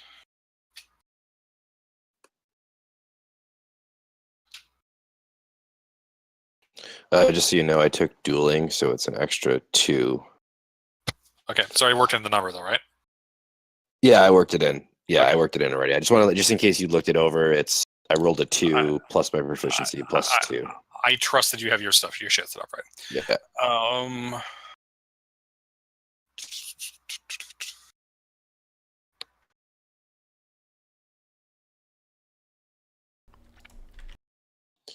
And I can see everybody's health except for Rain's. Okay, I'll take care of that later. This guy, he's the rest of them look pretty mindless. Not mindless, but pretty like their eyes are kind of like burning. The one in the back with the tongue, he seems to have a bit more intelligence about him, and he's shouting orders, but he's not engaging yet. This guy, however, is shouting a little bit. He's forward.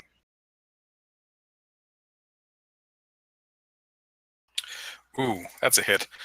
That's 9 damage to Mandrid. Mm-hmm.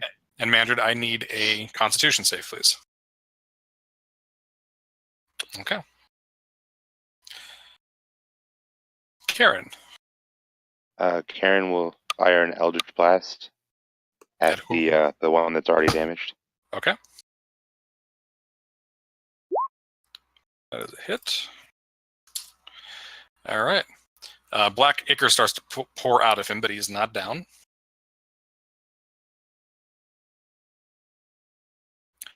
And Theron. All right, Theron is going to cast Entangle.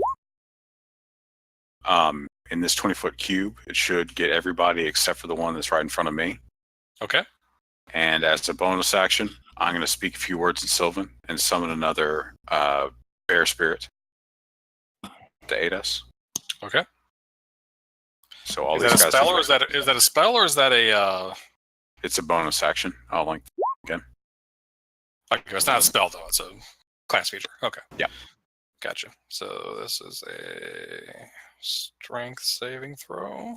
And I mean, it's a 30-foot radius. I guess I would put it near Mandrid, but I mean, it's going to cover the whole battlefield. So Gotcha. everybody gets 7 temporary HP. Cool. How many temporary? 7? 7.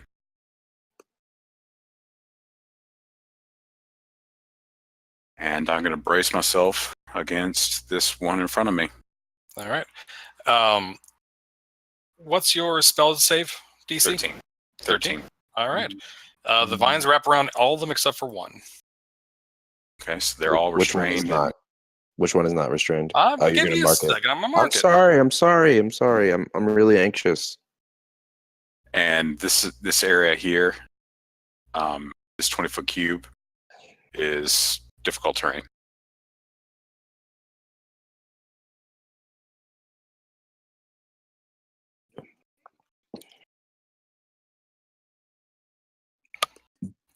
All right.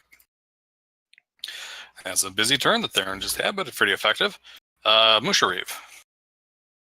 All right, Mushrib is going to come here and attack this guy right in front of him, attacking our friends. And he is going to Hunter's Mark it and then attack it with his maul. Okay. Nope. And roll like shit. Yep. Okay. And that's his All right. turn. Very good. Cool. This is the one that's not locked up, actually. He's got 3 guys there in front of him. We'll go top to bottom. Sorry, going for Mandrid. Hits again for 5 damage. Mandrid, I need a Constitution save, please.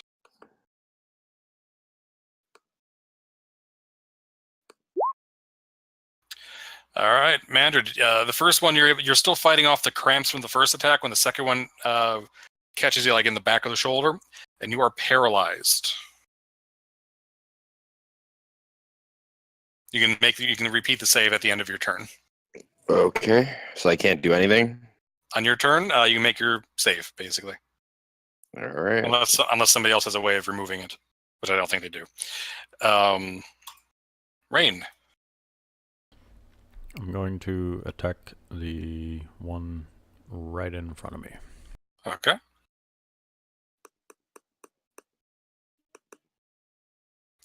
That's a hit, and that's how many hit points it has left. It goes down. You slice it down the middle with your greatsword. And that's my turn. Okay. This one's the one that's free. He's going to swipe at Theron. He's going to miss. Theron ducks out of the way. This guy's going to use his action to try and break free of the vines. He's going to fail. He's just wrapped up. The vines are. It's like that scene in Evil Dead where the vines are like wrapping up around him. Mandrid.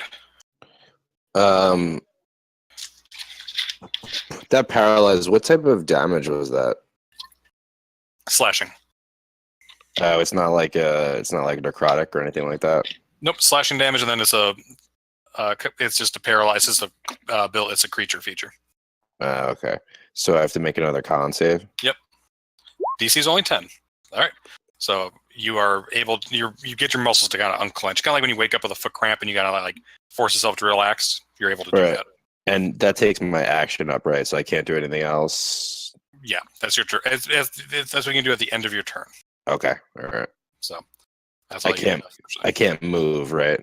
No, but you have a reaction. I can't, yeah, but you have a reaction again. No. Yeah. All right, this guy's going to try and break his hold. Nope. All right. While someone is restrained, are they? We have advantage against them, correct? Yes, you do.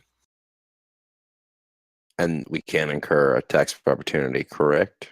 Uh, They're restrained. They can't. That's. Can you roll the spell again for me, real quick, Tyler? I got to see the exact wording.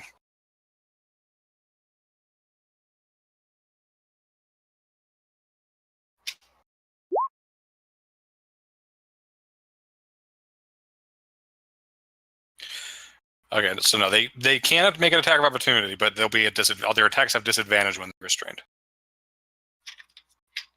They aren't paralyzed. They aren't petrified or anything. They're just restrained. Restraining is still attack,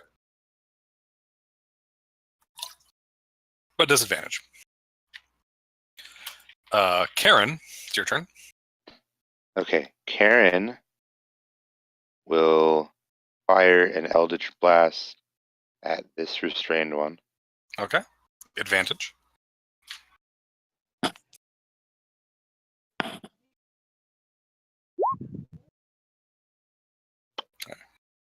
Wow. The bane of a D10 without modifiers. Yeah, I'm only level 1, so I don't get that yet. Yeah. Yeah. I'm only level 1 Warlock, whatever.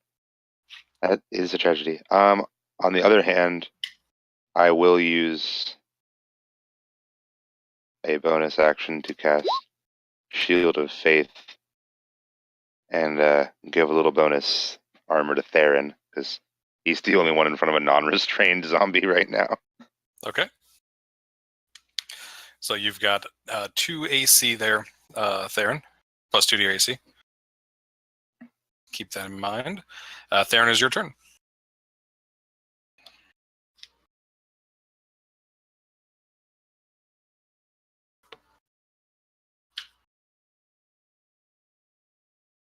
Theron, you're muted if you're talking. Can't take you anywhere now. Oh, no wonder I couldn't say anything. I was going to ask, is speaking off your turn in action? It's a free action to an extent. You can't fucking monologue, but if you have a question or you want to shout to somebody. Oh, well, never mind. They're in range. Okay. I'm going to take out my scimitar and slash this guy in front of me. Okay. 8. Yep. And slash it across the chest. I'm going to hunker down by my shield. And that's my turn. All right. And Musharib. He is going to attack this guy in front of him with a Skull Bash. Okay. That's a hit. Remember, you have Hunter's Mark going as well. Mm-hmm. How do I roll damage? Just click on the name of the weapon. Or on attack. In the chat. Oh. Okay. All right. And then roll the Hunter's Mark damage. I think it's a D6. So it's 10 damage. Cool. You bloody him with that attack. All right. All right. That's his turn. That's his turn. All right. Rain. You got a bloody one up here, restrained. You have a non-bloody one here that is restrained. And you have this guy here who is not quite blooded, I don't think. Since No. it's restrained, I don't have to worry about attack of opportunity. Well, he has attack of opportunity, but it's a disadvantage. I'm just gonna attack the one up here then and be done with him. Okay. Hopefully be done with him. Nope. No, that's a hit because you have advantage yeah. because he's restrained. Plus Okay. 2. Okay. You slice his head off, it falls into the vines, and the vines start wrapping around the skull. I will walk around Mandrid and place myself here between these two. Okay. Alright, back to the top it appears. This guy's really getting annoyed at Theron, so he is going to go for Theron again. Can't hit you, though. Okay. I got you, Theron. Alright. Our name's Rodman. Shit, I got you, boy. Mander, do you have your full actions? Is that spell concentration, Theron? Yes. Time out for a second. It is. Shit. Should I heal myself so I don't die, or should I kill this guy? Well, it's restrained right now, so yeah, I would but probably if kill you it. get hit, if you get hit, I can't take another hit. Well, I'm You know what I mean? concentrating on giving him additional armor, so Yeah, but we I got can't take a the nice little chance. daisy chain of concentration going on. I can't take the chance, man. I'm gonna take the dodge action. Actually, is what I'm going to do. I know it seems silly, but I mean, I can And stable you with a long range bonus action. I Stabilize. am Oh, no. long range action. Okay. My I turn. My turn. definitely. I am going to take the dodge action and use Azamar Fortitude. It's actually Dwarven Fortitude, but Ken was nice enough to let me use it. So I'm going to roll a hit die.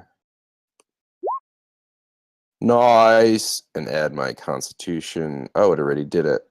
So I will gain back 11 HP.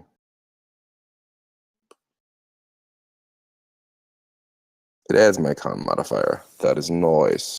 Why did it do what did it do? 9 plus 2, yep. All right, so I'm currently taking the dodge action for this turn, and I am fully healed almost. And I have temp HP. That's my turn. Alright. One of the gas is up. Sorry, I was just reading something in my book. There's so many interesting things. Gonna try and break that. What's your spell save DC? 14, you said? 13, unfortunately. Okay. He is able to break free. That was his action, and he will start retreating. All right. That one space is difficult terrain. Yeah. So he's going to get to like right there. Okay. All right. School's up. Is it difficult terrain for everybody, or just for it's for everybody? Right? For Yeah, everyone. there's thick vines writhing on the ground.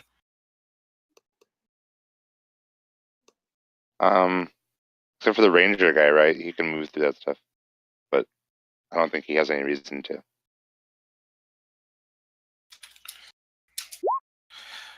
Rain. 10 slashing damage. Did you take? He's got a disadvantage. Did you take that into account? Oh, that's a good point. It does not hit. Thank you very much. Hooray! You do not take 10 slashing damage. And it is Karen's turn.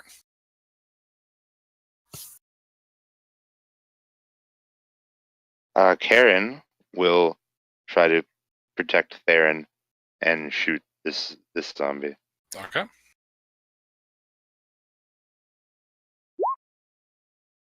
It's not a hit. That was not a disadvantage. Yeah. Not an advantage. All right. So your Eldritch Blast flies off and you like make a small tree explode. I rolled good damage on that one. Hey, roll decent damage. I mean, that tree really got a walloping. Theron. All right. I'm going to take this opportunity to slash this guy with my scimitar. Okay. That is a hit. And black ichor pours over your blade as you slash it across the chest. All right. Does it go down? It does not go down. It's Okay. bloodied. It was not All bloody before. It's bloodied now. All right, now I'm going to hunker behind my shield again. Okay. And Musharib? He can't get through the vines here.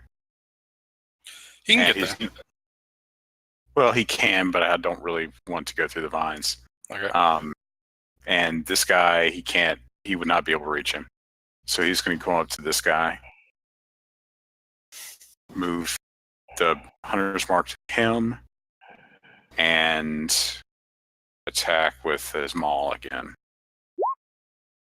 And miss. That's a miss. Rain. I'm gonna keep doing sword things. To the one that's restrained. Yeah, the one in the. Sorry, the ping takes a second. No worries. Yep, that is a hit. And that so black ichor boils over the vines. All right. This guy is being surrounded now, but he's still going to continue trying to get to the elf. All right. And are you an elf or half elf? There. I'm an elf. You're an elf. Okay. So you don't have to make a save. You are resistant to their poison.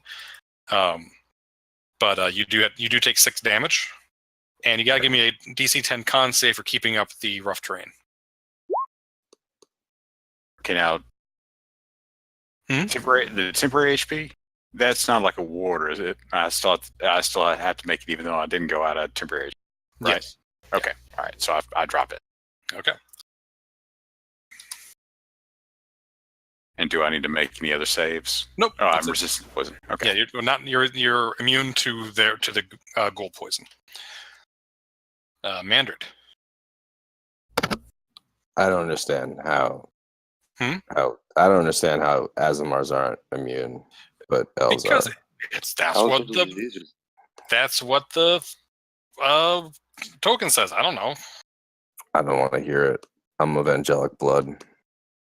Your angelic blood apparently is weaker than the fey blood of an elf. Is this guy still? He's not restrained anymore, right? Nope, not restrained anymore.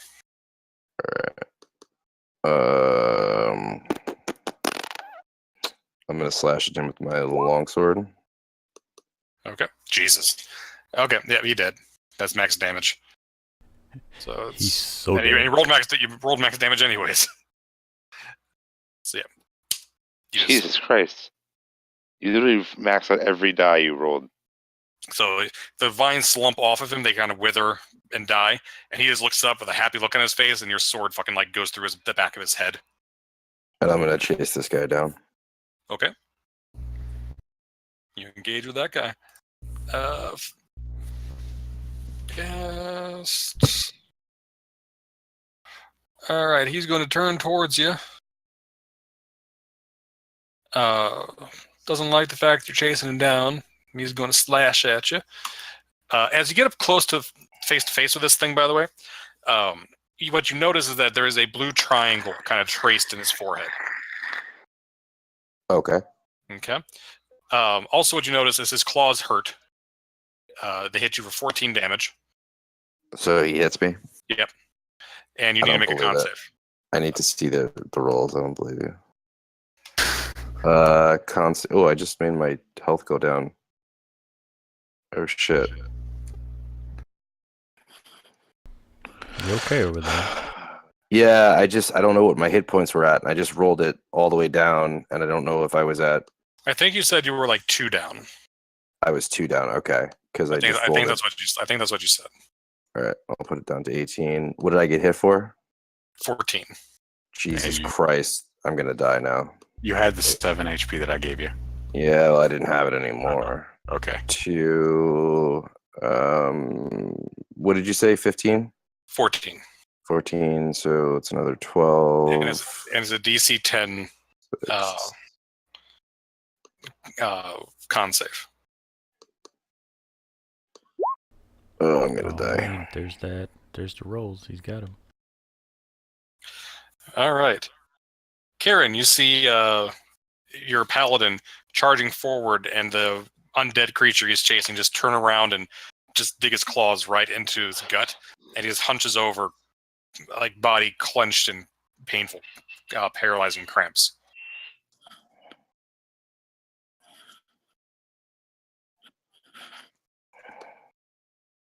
All right, Karen will.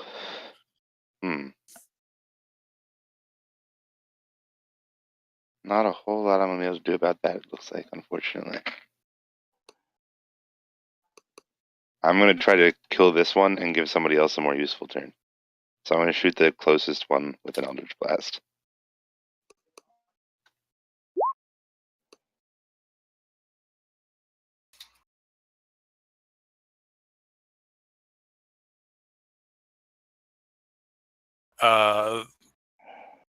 That is not going to hit, unfortunately, because you don't have an advantage. All right, and Theron. Killing it.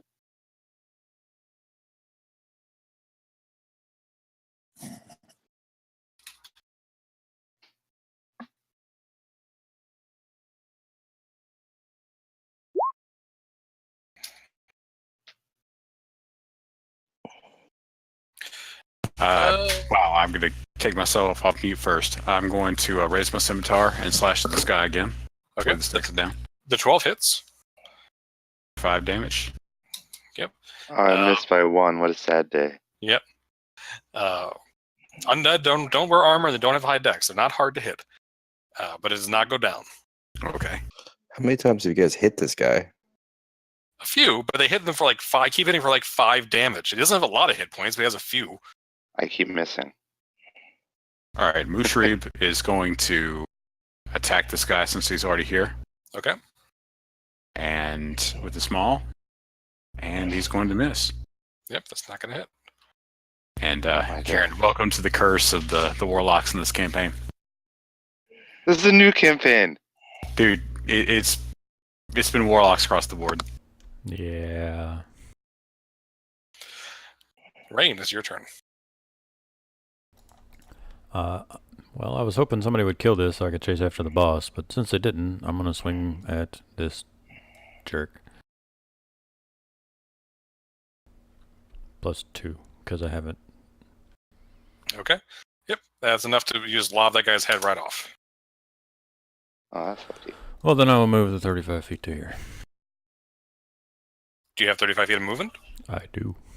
Okay. And if I didn't, I'm a tabaxi and I would run anyways. I'm just checking. Mandrid, you get a Constitution save. You are no longer paralyzed. Nice. This guy, I think. Nah, he's not going to run away at this point. Well, actually, first off, Mandrid, what I need you to do is give me also a second Constitution save. Okay. This creature smells so bad there's actually a chance to be poisoned, but you managed to avoid that. But Yeah. it smells really bad. I was waiting for you to tell me to do that because I've run into this guy before in other campaigns. All right. There's 2 of you up there. Which one's he going to swing at? We'll go top to bottom. One, of course. I gave you a chance not to go down. 10 damage. On the plus side, you made your save. And you're What not did he paralyzed. roll? He rolled a 21. Uh, He actually rolled a crit on the advantage. So if you didn't make your save, he would have crit you. oh, well, I'm down again. Okay. Paladin managed to unclench as soon as he looks up. The claws just come down and swipe him across the face. And the face turns towards you, Rain. Mm-hmm. It's ghastly. Karen, it's your turn. Okay. Karen will. I don't have any spell slots remaining after using that Shield of Faith. I thought we were just going to let him run away. But I will use an Eldritch Blast on the. Thank you, God. It's not On bad. the douchey zombie guy. All right. And I will actually step forward a couple steps as well. So that I am within 30 feet of them for Spare the Dying.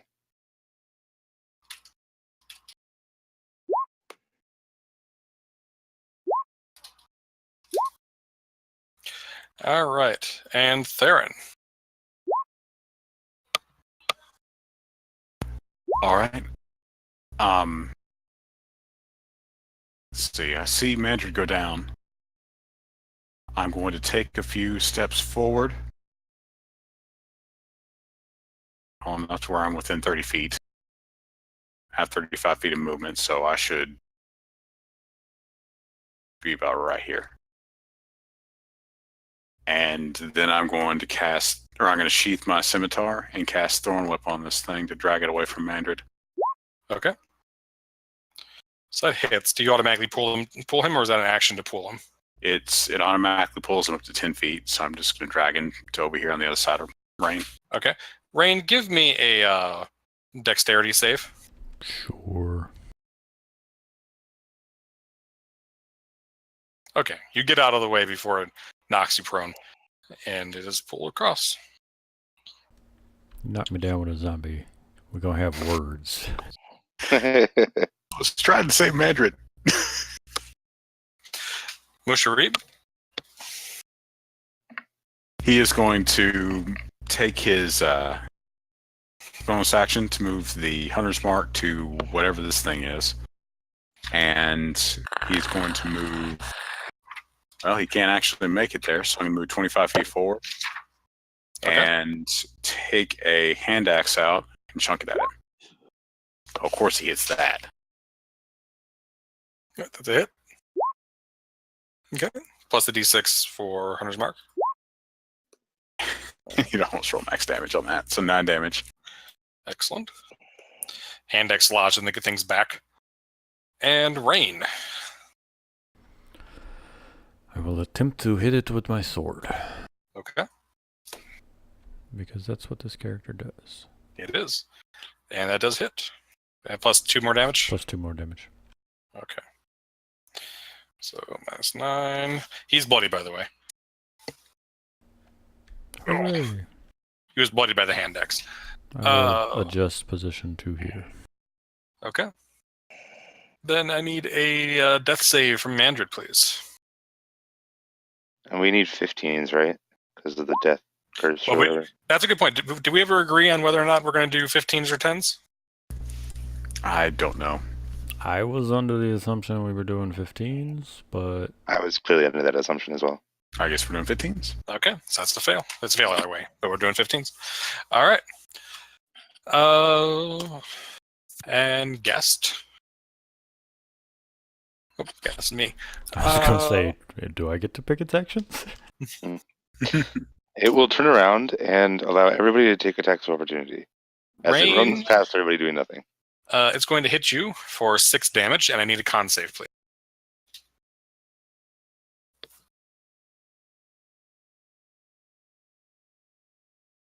Okay, you are not paralyzed. I forgot to have you do a check for poison. Oh, well, I'll do it next time. Karen. Karen will shoot one more Eldritch Blast at the... Okay, if you roll good. Nope, not good enough. It's not dead yet. Theron. All right, I'm gonna yell out a word in Sylvan and cast Healing Word on Mandred. Okay. Using a bonus action. Should have done Excellent. last turn. And then I'm going to raise my palm. A bit of fire is going to come up, and I'm going to throw it at this thing here and roll another one. Okay. And 1 damage. It has 1 hit point left. Nice. And Musharib is going to charge up. Save it for me. No, seriously. I hope it misses. There you go. Congratulations. You missed. Okay. Oh. Now there's one Rain. more miss. Yep. Rain's up first. Yeah. Sword. Yes. All right. Yep. So you stand up, Mandred, death in your eyes as you just see Rain just run his sword right to the back of this thing. After he does that, man, just gonna get up. And after it's dead on the ground, he's gonna get up and hit it with his long sword. Does a 14 hit? 14 does hit, yes. The It dead does body. hit, and That's great. I'm gonna smite its dead body. Okay. Fuck you. All right. Yep. Make sure it's dead. His body explodes into gore all over you and Rain and Musharib. And I'm gonna take its tongue and put it in my bag, Okay. even though it doesn't He's gonna count it as a kill, even though he didn't get the kill. All right. Real quick, guys. Last campaign, we did it where if you went down and got up, we rolled on the permanent injury table. We could do that. That is a little harsh sometimes in this campaign particularly. So if you like, what we can do instead is you can have a level of exhaustion added on if you go down. But that does give you the opportunity to die sooner or have some really bad shit if you go down repeatedly. So it's up to you how you want to do it.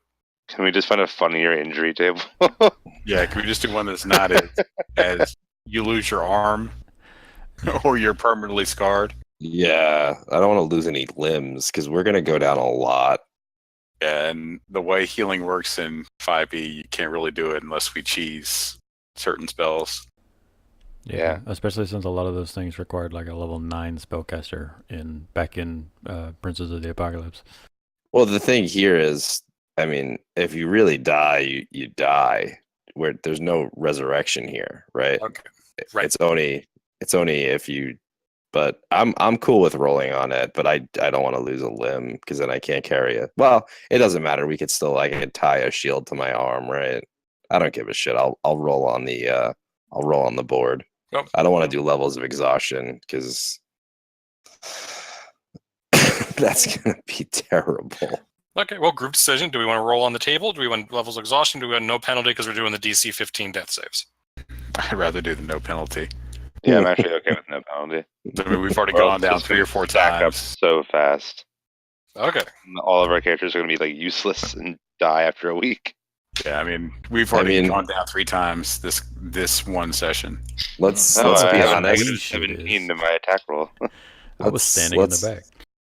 Let's be honest about this. I don't think we're all going to be here in 2 weeks. All of us or some of us? I mean, some of us. I don't think, especially like I almost died because I ran after that guy. That was fucking stupid of me. But like, I don't think we're all gonna 2 weeks from now. I think one of us is gonna be dead. He was totally going to grab you and carry you into the. I wasn't gonna follow him any further than that because I figured there would have been more undead waiting for me, and I knew you were gonna do something like that. But hey, we could have caught you. Mushri was gonna hunter's mark you. So that way you're not hauled off to some weird zombie jungle fuck shack. Hey, I've got Pass Without Trace. We can do this for a little bit. In the fuck shack, there's a little place. Oh, sorry. All right. Can we go drink that beer now? Yeah, and I just checked. The rest of the evening goes uneventfully, so you can have your long rest and get your stuff back. Okay. I only have to do like a 4-hour long rest because elves are elves. Before everyone else wakes up, say around like hour 6 or something, I'm going to summon a spirit to give everybody temporary HP, and then just take a short rest if that's okay. How long does that last? The temp HP? Temp HP lasts until long rest. Oh, really? Or until you lose it, like by getting hit in the face. But I can summon awesome. I can summon a spirit once per short rest.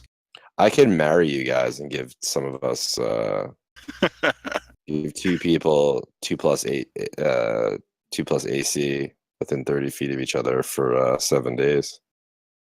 Karen, you want to get married? Karen is going to look you up and down and back away slowly. Mm-hmm. Or if anybody wants to dedicate themselves to Thorm, you can get a plus D40 saving throw for 24 hours. I enjoyed that it specifically mentions they have to be willing humanoids to be bond in marriage, so you can't just run up and marry random fucking people. All right, so guys, I would have kept a slot in reserve in case something happened during the night, so no good berries today. Okay. All right. That's fine. Thank you for resurrecting me, and Karen, thank you for bringing me back the other earlier yesterday. Yeah, I would have saved you in combat with the spare the dying before you actually died.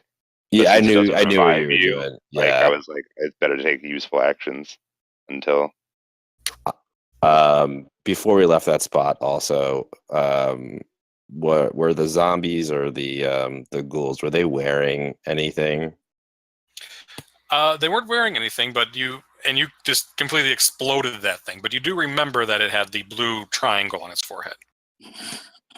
Oh, okay. The other, not the gas, but the ghouls. Did they have the one that I killed before I ran over? Did it have anything on its person, like anything at all? No. I don't want to keep an ear or anything. I mean, just body parts. They're not even wearing scraps really. They're just rotting corpses. Shit. I like to keep things from things I kill, but I'm not gonna keep a piece of a corpse. So, All right. So, throughout the night, I'll keep watch, and during my watch, I'm going to shift into a giant badger, dig some graves for these. Well, do we want to burn them, or should let's burn them. Okay, then I'm just going to pile them up. I'm going to dig a small ditch, pile them up in the small ditch, and I'm going to say we should burn them. Well, close to the river, away from a lot of the underbrush. Say we should burn them burn them as we're getting ready to leave. There's no danger of a wildfire here because of the jungle. Everything's soaked. Okay, then. Yeah, I just want to make sure we don't set the forest on fire. Tyler, since there's no good berries today, that means we have to use a ration, right? Yep. Yes. All right, so everyone has to take one ration and one insect repellent away.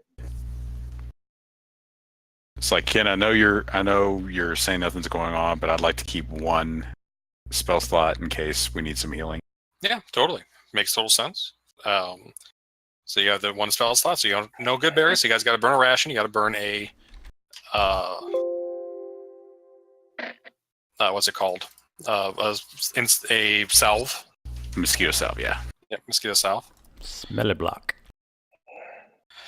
And you can continue further up the river. 2 hexes again. So basically today you'll get to Camp Vengeance unless something bad happens. Speaking of which, Theron, go ahead and roll me a d20, please. Can we get a quick 5-minute break for me to get a drink? Oh, sure. Let's take a 5-minute break, everybody. First half of the day goes uneventfully. Thank you so much.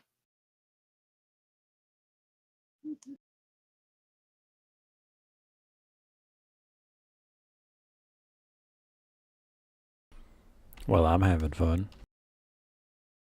Yeah, good session.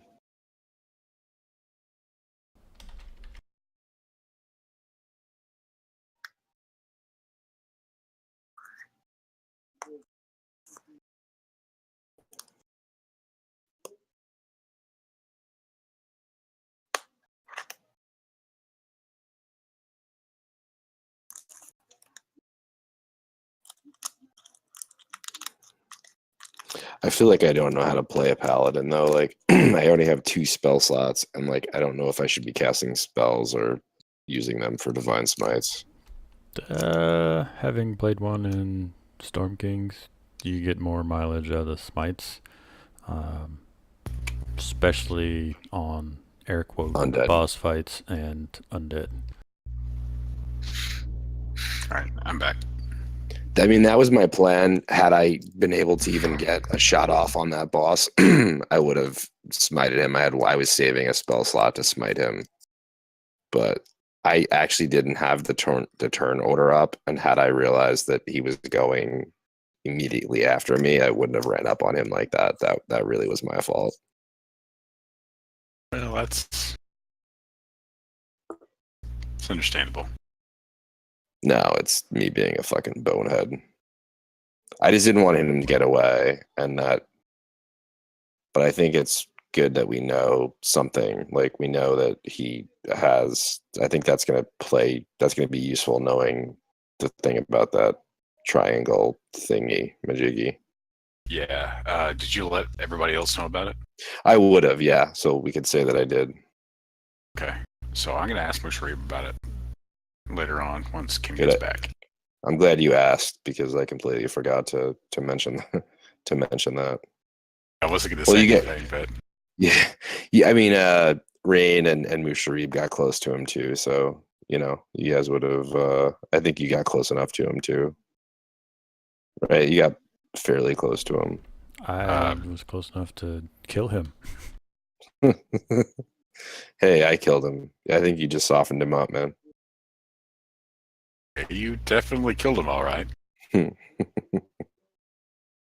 He was like a possum. He was just playing dead when you stabbed him through the face, and he stopped moving. I mean, I think he was kind of playing dead before we got started, but whatever. Semantics. Considering that it's a zombie, I think there was some dead before we did it. And What are you deading? Zombies, We apparently. deaded the undead. I see. we redid the undead. All right. So as we're going through this first day, Manager told us about this little triangle thing on the zombie or the bigger zombie. I'm gonna ask Musharib about it, see if he might know anything about it since he's from here. Yep. When you mention a blue triangle on an undead, he looks with like a 1,000-yard stare. He's like, "Oh, but he's been dead for hundreds of years. What is that? Oh, that's not right at all." And he will tell you of a ancient warlord named Ras Nisi. Do we remember that name from? Yeah, Ross Cinder Macy was Sylvain? the general. Yep. He was the general who originally released the undead. It was assumed he was dead, but this undead had his mark on his forehead. He's even a little more intelligent than most undead do. Most of the undead in the forest are like zombies and skeletons. These were a little bit higher level. Also, yep, exactly. Yeah, the quest we were on when we hired this guy was to go to Merzo to hunt down clues about Rosnisi. Like our main story arc, basically, before we went on the Fire Newt side quest.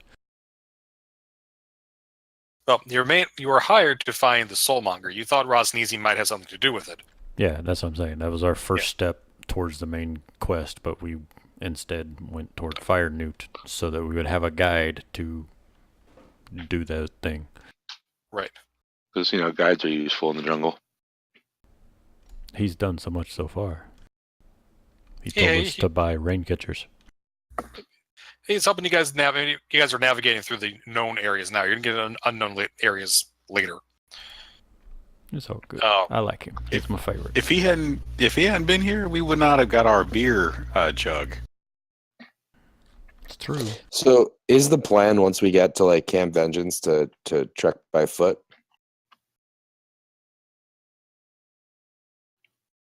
Or does the river extend past that? I'm like looking at the map now. He tells you that a few days past the camp, it enters into a kind of a large swampy area called the Aldani Basin, Mm-hmm. and that's where it kind of terminates at. It's and that there are legends of a there's an old clan of. The legends say there was a clan of people that lived in the basin that pissed off a god and got turned into a lobster people. So it's kind of a no-go area. Somewhere over the Aldani Basin, he'll tell you there is something called the Heart of Ubtao, which supposedly is the heart of the god hovering over the ground, kind of bleeding on the earth. And sometimes you can see it if you find a break in the forest and you look in the right direction, sometimes you can see it kind of hovering over the trees. That's metal as fuck.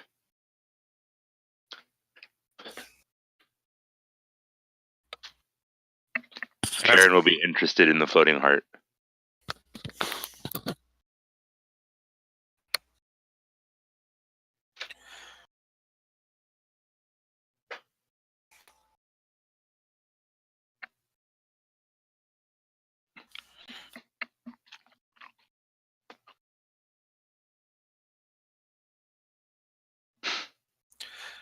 All right. So yeah, that's the goal for that. Do you guys plan on stopping at Camp Vengeance? The dwarf tells you don't have to stop there, or the gauntlets are a bunch of busybodies. Hello? He doesn't really care. Hello, yep, you were there. Hey, What's there for us to see? Like what? 1 second. What were you saying, Tyler? never buy a computer case with a power button on the top. Noted. The dwarf does is, we saw what's at the last camp. The new one supposedly is a trash pile. So I don't think there's going to be anything there useful. The Order of the Gauntlet are completely over their heads. They don't have any frame of reference for the jungle. Their leader may as well be called Donnie because he's out of his element. Life does not stop and start at your convenience, you miserable fuck.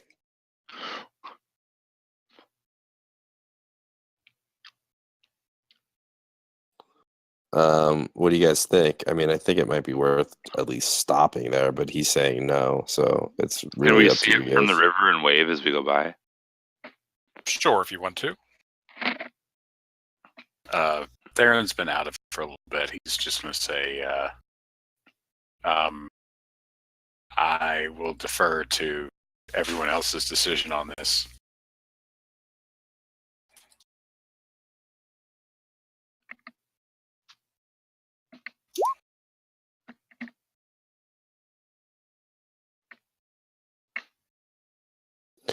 Because I honestly have no idea what we're just talking about. Manager thinks it's worth at least stopping. I mean, it can't hurt just to check out. We never know what we're gonna find there, but what does everyone else think? I think we should stop and see if they have also run into undead on this side of the river, so that we can follow that thread a little more. Because I'm interested in whether this Rosnisi asshole crossed the river just for us. Sounds like a plan. Karen, what do you think? Any objection? Karen's, not strongly opposed to that. She also doesn't really feel a need to stop. But if you guys want to, she will stop with you. Am I on mute? No, Nope, we got you. Okay, Yeah. Just wanted to double check.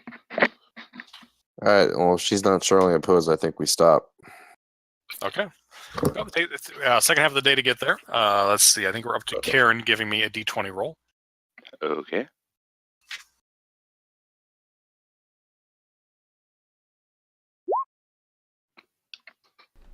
Uh-oh. That's dangerous. It's like in that one. Also dangerous. Dangerously cheesy. He is dangerous.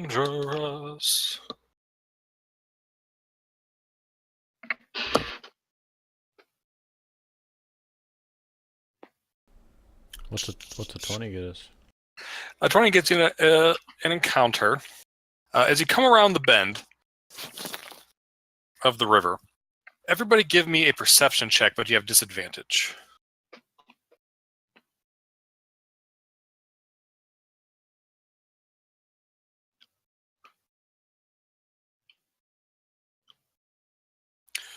All right. Yeah.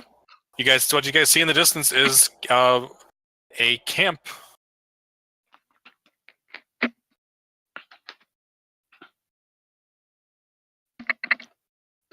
A friendly camp? Oh, you see. Well, let me describe it to you. Black screen. And you describe, and you decide. Through the foliage, you see a crude timber fortification, a walled compound with watchtowers and tents inside of it, encircled by a ditch bristling with sharpened stakes. A large gatehouse faces the river, on the shore of which are 4 rowboats tied to a wooden post. Scattered about the fort are piles of charred human corpses and flayed animal carcasses swarming with flies.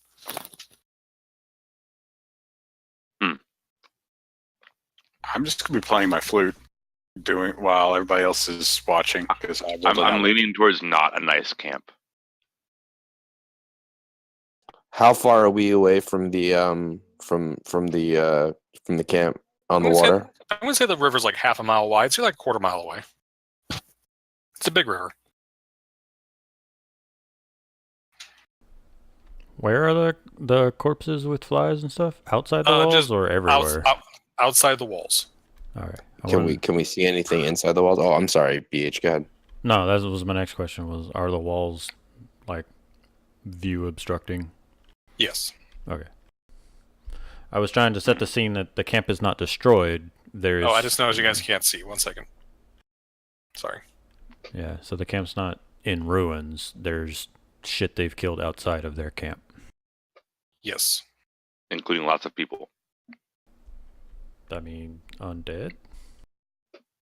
Can we make out whether they're undead or dead? I mean, well, they're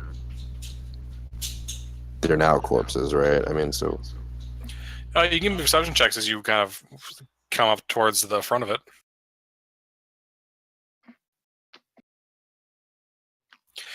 Theron, you see people patrolling the top of the gatehouse. All right, I'll snap out of it. Hey, there's shit everywhere. And I'm gonna point out the people up there on the walls. Okay.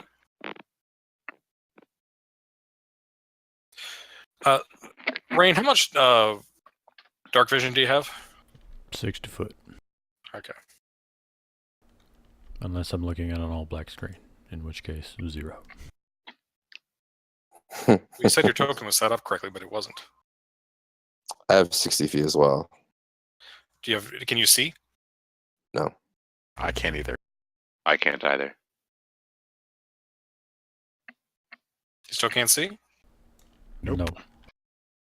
Got nothing. Yeah, I I had dark vision Um, on my game. I tested it before I ported the character over, so I don't know if it got lost in translation. I got you guys on the wrong layer here, but 1 second. So let's try that.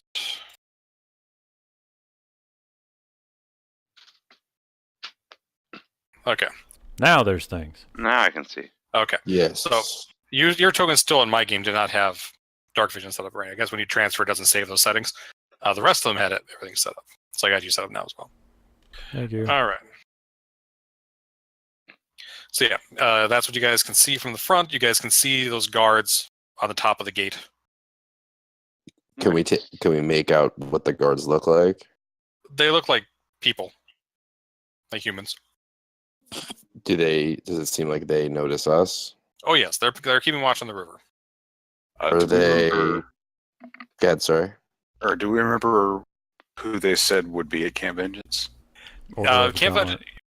you know that they're Order of the Gauntlet, which is Okay, Order of the mostly Gauntlet. paladins and like clerics, kind of like crusaders against evil and undead. Oh, I'll fit in right well with them then. Yeah, you would like I said, you are familiar with the Order of the Gauntlet. You may not be a member, but you are at least familiar with them. I'll say, hello, fellow clerics, in a very, very loud voice. They'll If they've start. noticed me, there's no point in stealth. Yep. One of them will have like not a bullhorn, but like a gourd or something, like a megaphone. Thank you. And just shout out, state your business. The commander will want to speak with you. I'll look around to see if anybody else wants to talk, and then see if anybody else wants to take the reins here. Otherwise, I'll speak. Rain defaults to Yeah. you. These are much more your people than he's. Yeah. And unless you want to take advantage of Karen's loud voice. What? Karen is like loud screaming. Is loud what? I'm sorry. I She's got didn't hear what you said. thaumaturgy. She's got thaumaturgy, so she can her voice is exceptionally loud right now. Oh, I mean, if you wanna use it, go for it. I mean, I'm I sure just it'll- wasn't here last session, so I'm not entirely sure what our purpose here is. You have no purpose. You have no purpose here. You weren't heading here. Yeah, No. we were This is just going This is to. just on the way. Yeah, we were just going to talk Oh, to in them that while case, they're on the Karen, way. Karen really didn't want to go here, so she'll totally let Mandra take over. So I just plan on saying to them, we're just passing through. We figured we'd stop in and see, what the state of the area is like, and see if they've encountered any strange happenings, especially when it comes to undead. I mean, we were attacked by undead on the western side. That was the western side of the river, when there aren't supposed to be Yeah, the guards. When you say that, the guards can shout back into the megaphone. No shit.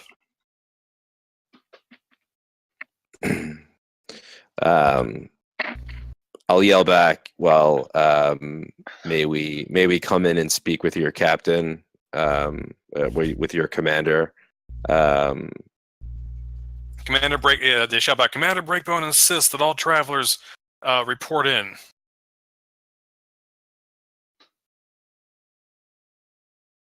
Define insist.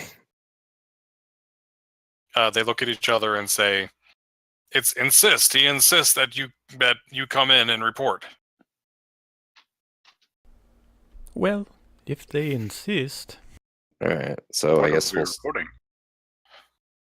All right. Well, let's play this. Let's play this. I think he's asking what kind of force this insistence comes with. Karen will add on tactfully.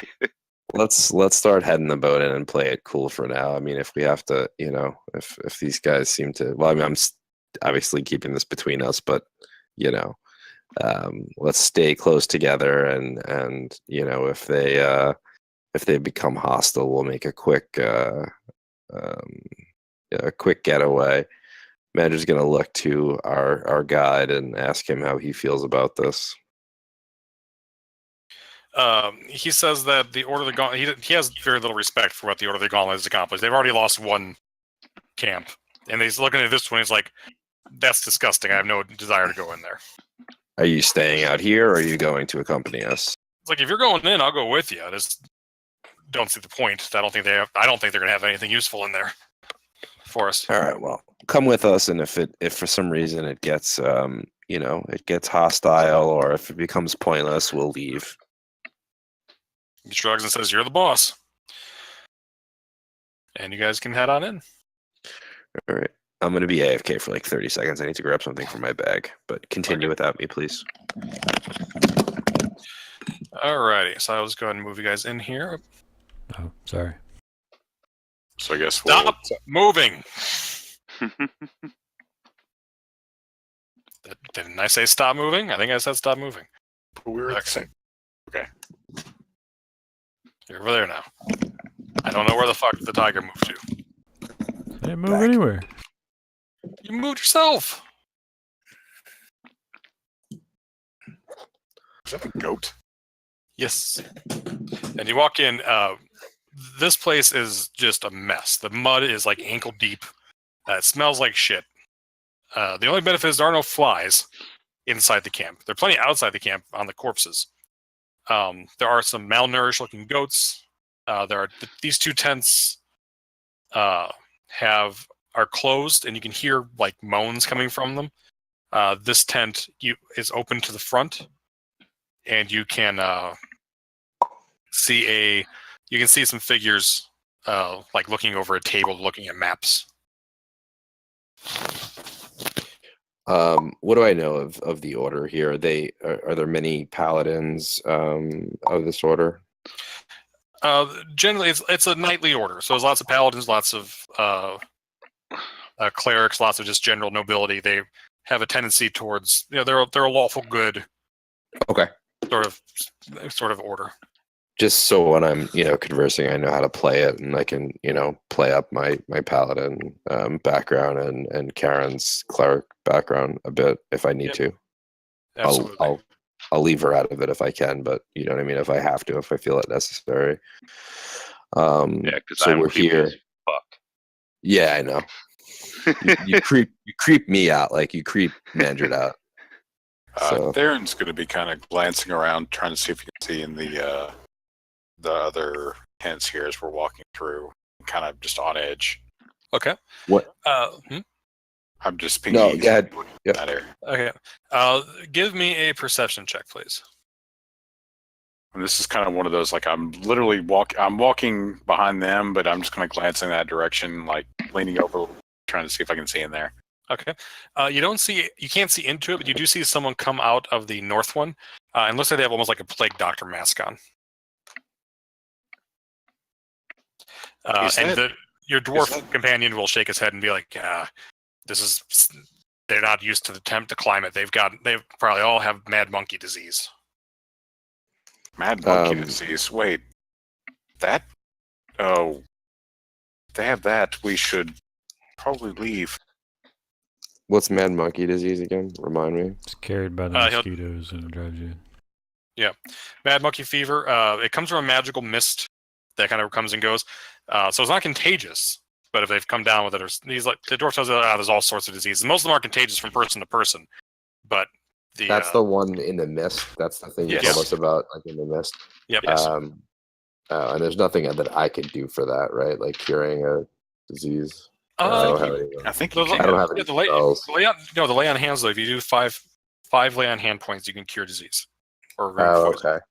As the guy in the mask comes out, I'm gonna approach him and ask, are you tending to some sick? What's going on here? Okay. She will take off the mask. Thank you. Sorry. Hmm? My cat just like knocked something off my desk. Ah. Thought it was. I'm used to being on push to talk. She'll introduce herself as Sister Cyas, Cyas. And she'll say, yes, we have plenty of people here that are wounded from fighting off attacks from undead and beasts, and we have several sick members as well. The north tent is where we keep the ill. The south tent is where we keep the injured. And who are you exactly, newcomer? My name is Manjid Craven. I'm a paladin. Me and my companions here are traveling to. I'm just pausing for a minute. I don't know how much information we should give. We're traveling to try to help as we go along, and we are trying to uncover the cause for the recent sickness and the undead plague that grasps the countryside. I don't really know how to describe all the lands. The lands. Well, she looks around and she says, "Well, the land definitely needs as much help as it can. You're just venturing out here being a do-gooder." She kind of snores to herself and says, "That was even we have more of a plan than that. It's not a very good plan, but at least we have some defenses." Not exactly. I mean, we have a specific mission that I don't have the time nor the intention to get into specifics with you at the moment. But tell me, what ailments are the people with the people in Northern Tent? What ailments are they suffering from? Two of them. She tells you that two of them have mad monkey fever, two of them have the shivering sickness, and one of them has throat leeches. What do I know about throat leeches? It's what you get from drinking untreated water. That's why you're keeping the rain catchers around. Okay. Is that something that someone can recover from? Yeah, if you can get rid of the leeches. I'm going to ask her, do you have a handle on the throat leeches for that person? She says as much as we have a handle on anything. Unfortunately, we're all so exhausted that even those of us like myself who have some magical ability can't recharge to make use of them. Well, perhaps we're meant to talk to the commander here. Perhaps after we're done, I can come back and return and lend you some aid in seeing what I can do to help. Do what I can, see if I can heal some of those who need it. Will you be here when I return? She looks around. She says, "I'm not going out in that jungle." All right. Well, hopefully I'll see you in a little bit then, and I'll join the rest of my group and let them know what's going on and say that perhaps I don't know what kind of information or what kind of help we can hope to gather from the commander, but I'll probably offer some healing and some services regardless, but perhaps we can use that for some kind of barter with the commander if we need it. But I intend to use whatever magic I have to help the people in there, regardless. But before I do so, maybe we can use it to our advantage.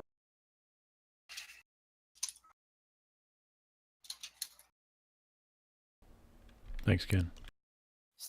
All right. Should we try to go find the commander? Town. Yeah. Okay. You walk into the central tent. You see a well-dressed dandy. Like everyone else there is either like their armor's either kind of grungy or they're not wearing armor because it's hot as fuck. This guy's dressed to the nines. He's got waxed mustaches. His hair's good. The only sign that anything's wrong is his eyes look very tired. With him is a dwarf who's dressed up. He's better dressed. He's not quite as well dressed as the human. I'm gonna whisper to my companions, like I know how to deal with these types. I've dealt with these types, many of these types in the army in my time. I know how to speak to them. If you guys don't mind. By all means. Yes, just don't do anything strange. I'll just furrow my brow at that, and I'll step up. I won't walk in. I'll step up to the tent, and I will gently knock on like the flap with the back of my hand, and say permission to enter. The human will look up at you, and he'll bend down to the dwarf and speak to him briefly. And the dwarf will come out and close the tent flaps and say, "My name is a Ord Firebeard. And I am a Ord."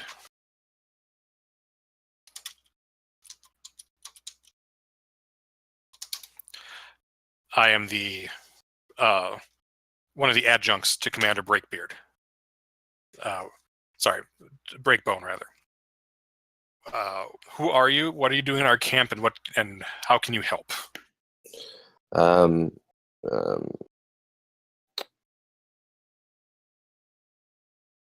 Sorry for intruding, sir. My name is Manjit Craven.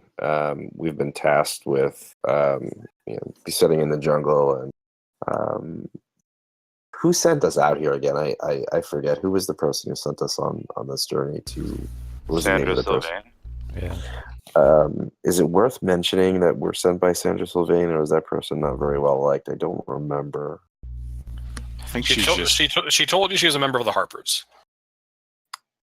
What do we know about Harper and you know that they're kind of Robin Hood characters. They're chaotic good compared to the Order's lawful good. In this particular situation, I wouldn't bring up Syndra. I would say that we're on a, quest to head to the Fire Newt place. Gotcha. So I'm going to reveal a little bit of my background on this. So I'm going to say we've been tasked. We've been tasked to come out here and what did you say, Bish, that we've been tasked with finding? We're headed to Hrak-Hamar, or however you say it. So we're traveling up the river to head to the other side of the island to assist our companion. So I'm going to really relay that information to him. I'm also going to add that I think this is my background. I still have to hash it out a little bit. The part of the army that I was in, I just don't know if it makes sense. I personally was sent by I'm a member of the city guard from Baldur's Gate, and I was sent, to uncover what has been going on in these lands, as we believe it may have an impact, further than just a cult. And my commander sent me out here to lend aid where I could, see what kind of foothold the undead have had out here. I was hoping to speak with you, and certainly your commander to see what word or what news you have regarding the undead, me and my companions, and what we might be able to do. I know that we can tell that you have some sick here, and I might be able to lend some aid there, but certainly we were hoping to gain some intel about any doings of the undead and what else has been going on, if possible. He'll nod and say, well, that's a very interesting tale you tell. Give me a moment. And he'll duck back into the flap and be gone for just a moment or two. And then he'll come out and say that the commander will speak with you. And he'll hold the flap open for you guys to enter. All right. I'll hold it open for my companions to enter first. And assuming they do, I follow them in. Okay. When you do so, the human male will be standing with his hands clasped behind him. And he'll say, sent to investigate the forest, have you? Well, that's exactly the sort of outlook that I need.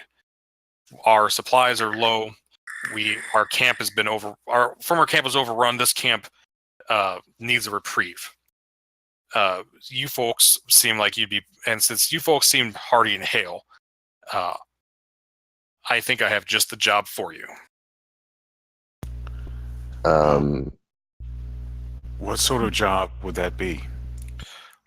He says, I have a handful of healthy men remaining that I can spare. I need someone to go on a patrol, trying to find supplies, trying to find and trying to clear out some of the undead so we can maybe start a farm or clearing out the area around the camp. At the moment, it is far too dangerous to send people out. Where exactly, how far away that you set up this farm? Within a few miles here, but what I need is someone to go out for about a week in a patrol to the south to clear out any undead. There should not be many undead down there, but we have had attacks. Just quickly, Ken, how far away are we from, was it Mr. Reeves? How far are we away from his mine or his quite camp? a ways. Quite a ways. Long way. Long Yeah. ways. I just don't know if he's going to take it. And it's south. I'm sorry. He wants you to go north, rather. Because he's also going to tell you that there are more than the undead. There's also goblin issues to the north as well. So, Musharib, you agreed to go here before he takes us to where we need to go. Right. Like And this, the commander, there's no way. Yeah. once you go up here. He wants us to go back north. Yeah.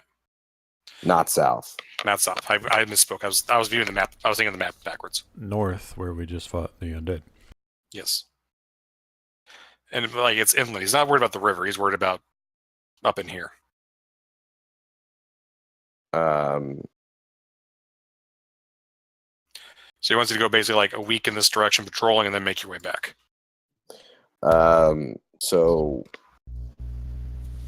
I'm going to say, well, I'd have to talk to my companions first about undertaking, such a cause, even as noble as it may. However, we gave our word to our guide here that we would venture with him south, before undertaking our own, before he would guide us on our own expedition or mission that we have to complete. I don't know if we would be able to spare a week at this time. Is this something that needs to be completed right now, or could we come back in some time to undertake this for you? He looks around and he says, this is the furthest foothold that the forces of light have against this scourge of undead. And you ask if you can come back later. This is the most important thing going on this island, on this peninsula. He says, you talk it over with your companions. But I suggest you make the right decision. Then he'll wave his hand to dismiss you. And Firebeard will come out and be like, I will find you tents for the evening. He'll want to speak to you again in the morning. if we were to, has he gone already, and we've logged out already? He's dismissed. He's dismissed you. Whether or not you stick Okay. around and talk with him anymore is up to you. Well, having what's his name's here again? Fired. Yeah, what's the guy's name again? I mean, I don't want to ask this guy for something. We pretty much just I've put ourselves out there as do-gooders and being there to lend aid, but pretty much I'll say to him, we're undertaking a mission of our own, and to set ourselves back for a full week and put our lives, at risk and possibly jeopardize our entire mission. We might need some sort of compensation that would help us. If we are to make the decision to do this, we might need something in exchange to help us, make it worth our while to put our mission on hold, something that would help us along the way, to make it worth our while, like I said, to jeopardize our mission. He'll look at you and say, he'll look around and say, we need you to go and find us. Our supplies come sporadically, if ever, from Port Nyanzaru. Our ships are attacked and capsize as often as not. What mission are you undertaking that's so much more important than helping us rid the jungle of these dangers? We've given our word to our patron that we would undertake a mission for her, and I do not give out my word lightly. But I could ask, how many people do you have here that are injured? There are I believe 5 injured, and there are 5 sick. Who's sick? I mean, many people are sick, but 5 who are too sick to be able to do any work. Well, what we can do in the meantime, I'm going to talk to my companions, and we'll decide even if we're staying the night. But whether we undertake this mission for you, we still have to discuss. But in the meantime, I'm going to go help see if I can heal and rid as many of those people of sickness as I can right now. And if we do stay the night, maybe I can help heal some more in the morning. Well, real quick question. So healing here in D&D, how exactly would this work? Like, if there's a guy sitting there groaning like that, they have full HP, or are they like missing it, or? Then in this case, what if you do any sort of healing on the injured people, will heal the injured. The sick will either need minor restoration, remove poison, or the lay on hands ability. Okay. This dwarf's name, what was his name again? Firebeard? Ord Firebeard. Mm-hmm. I'm gonna look at Ord Firebeard and say, the spirits of this area give me abilities beyond the norm here. Where are all of your sick, or where are all of your injured kept? The injured, them all in one area. Yeah, the injured are in the south tent. Tyler, you go to the south tent. If you want to do some healing, like healing people who are injured, you should go to the south tent, and I'll go to the north tent with my lay on hands, and then I'll come down and heal whoever you haven't been able to heal with physical ailments. I'll come and heal the rest of them, because I can use lay on hands to cure 2 people, and then I could probably cure 2 more people in the morning. You know what I mean? So I could cure probably 5 of them, 4 of them rather. And we could probably heal all of them between the 2 of us by tomorrow morning, if we stay. But we still have to talk that over. Well, as you talk about not staying, Firebeard is going to tell you. I apologize to keep cutting off Tyler. I was going to say something here. So go ahead. I'm not sure what we can do to help you. But what I can do immediately is I can heal the 5 that you have in the wounded, or the 5 in the tent that you have to the south. And we can bring them back up to fighting shape. Well, he'll nod and say, we'll definitely take that aid. And as far as leaving, you do have to stay through the night. We will not reopen the gates until morning. It's too dangerous with the undead and the dinosaurs patrol. They come closer to the gates at night. We would appreciate the safety. Anything else? That you would. What, could you show me to this tent? Yeah, he will escort you down to the tent. There are some nurses down there that will, give you entry, and you are able to heal however many you like. There are 5 injured men and women. Okay. Which one is the most injured? They're all equally fucked. Okay. Well, I'm going to say a few words in Sylvan, summon a unicorn spirit here, and find the one that looks the worst and cast Healing Word on it. Or on him. Okay. So he is going to get 7 HP back. Everyone else in this tent is going to get 2 HP back. Okay.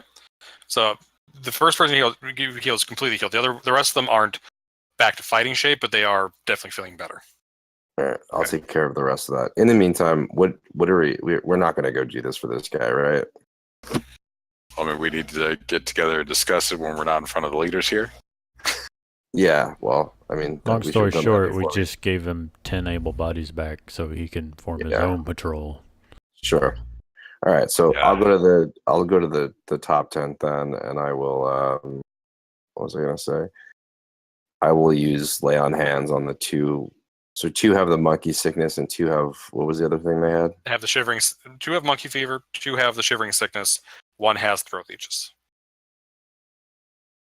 All right, which is more severe, shivering or the monkey? They're all terrible. They're Are all any of incapacitating. them? Are any of them going to die tonight? No. All right, so I'll cure.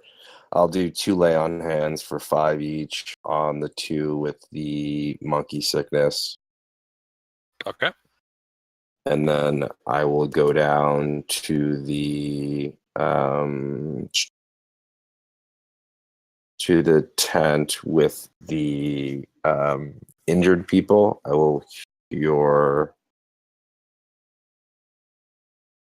2 HP with lay on hands. No, with healing hands, sorry. So it's 2 HP with healing hands. And then I will cast Cure Wounds twice. Okay. So between you and Theron, all the injured are cured, and 2 of the sick are cured.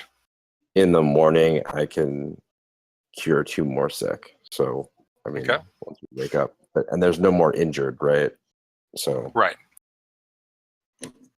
that I'll just leave the leeches person, assuming that they can take care of that on their own. If they're all focused on the leech person, Okay. I'm sure they take care of that person. I could heal him for HP as well if that's going to help him in the morning.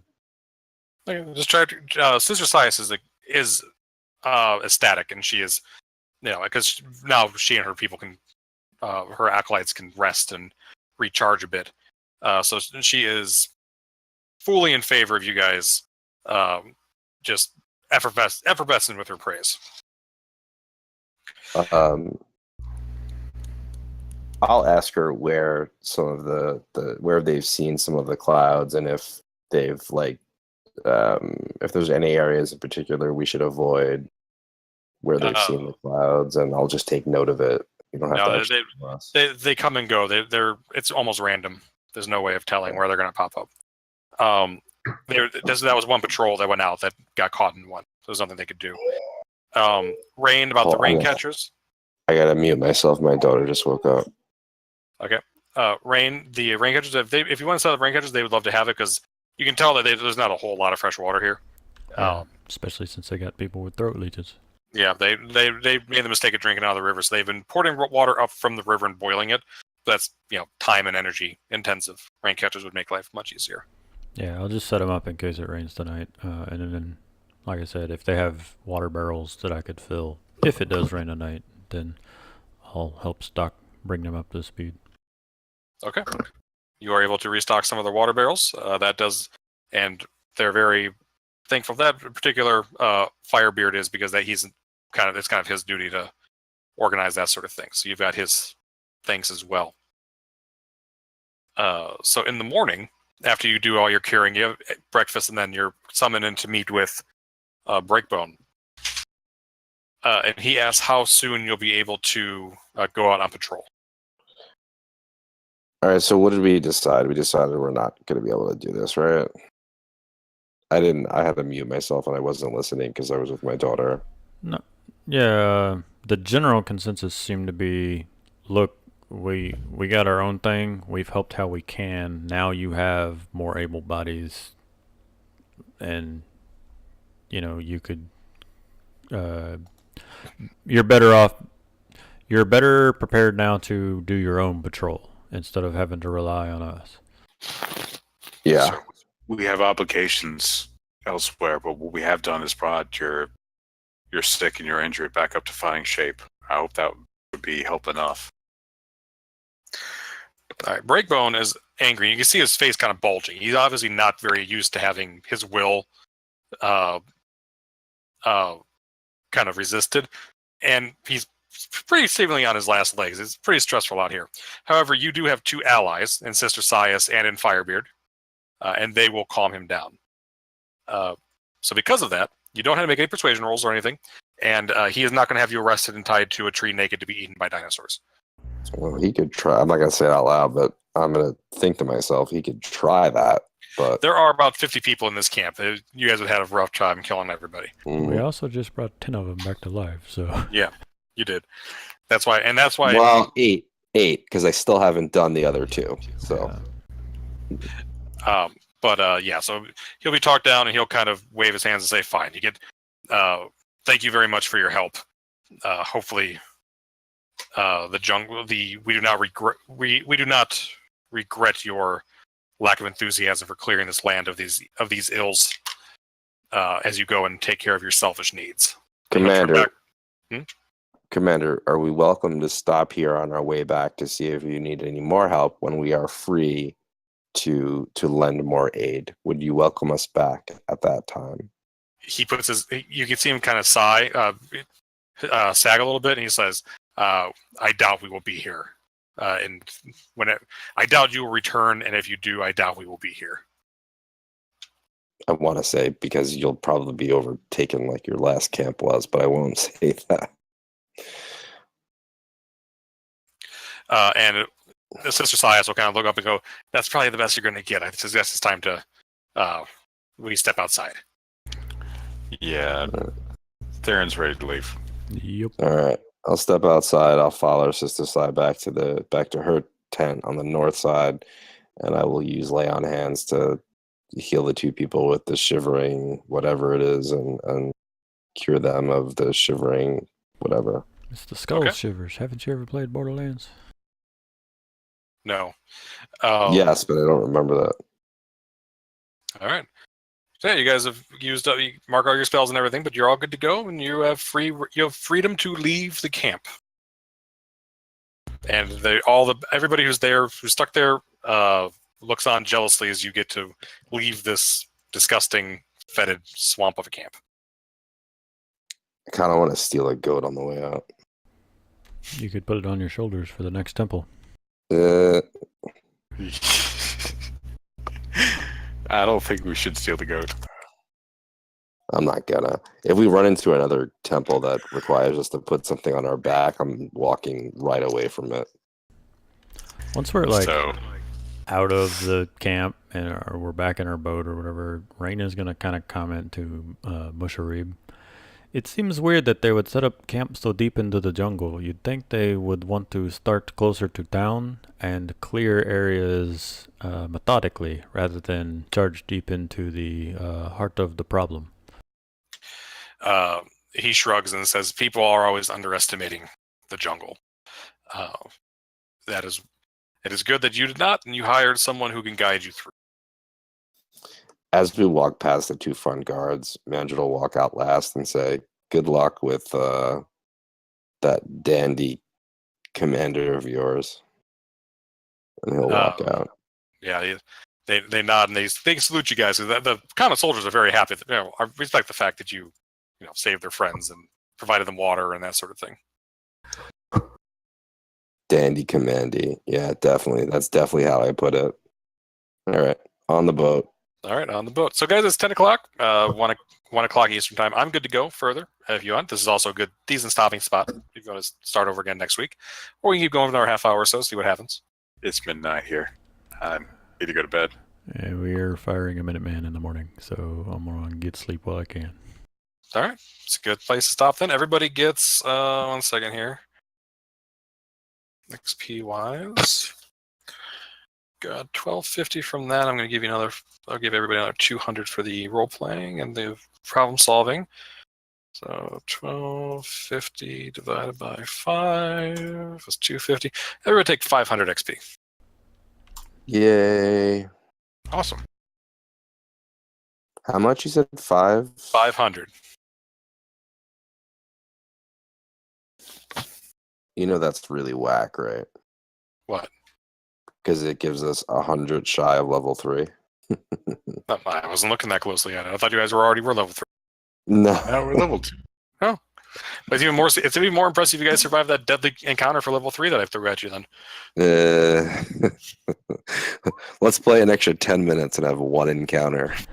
You guys I know you guys are tired. I know you guys are tired. All right. I'm kidding.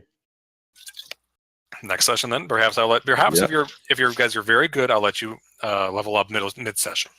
That would be cool. Okay. If you guys are down for it, that would be cool. So think about in advance what you're going to do, so make it quick. All right. Otherwise, we will see you all next week. Awesome. Thanks, guys. Had a really good time. Thanks, Ken. Amazing as always. Looking forward to it. More mysteries are unraveling, especially this Ross Nisi asshole. Yeah. All right, guys. I gotta get to bed. I got work in the morning. I'll see y'all tomorrow, or see y'all next week. Next week. I was like, tomorrow. I got excited for a second. I know. I'll be Have a good I'll night, see y'all John. later.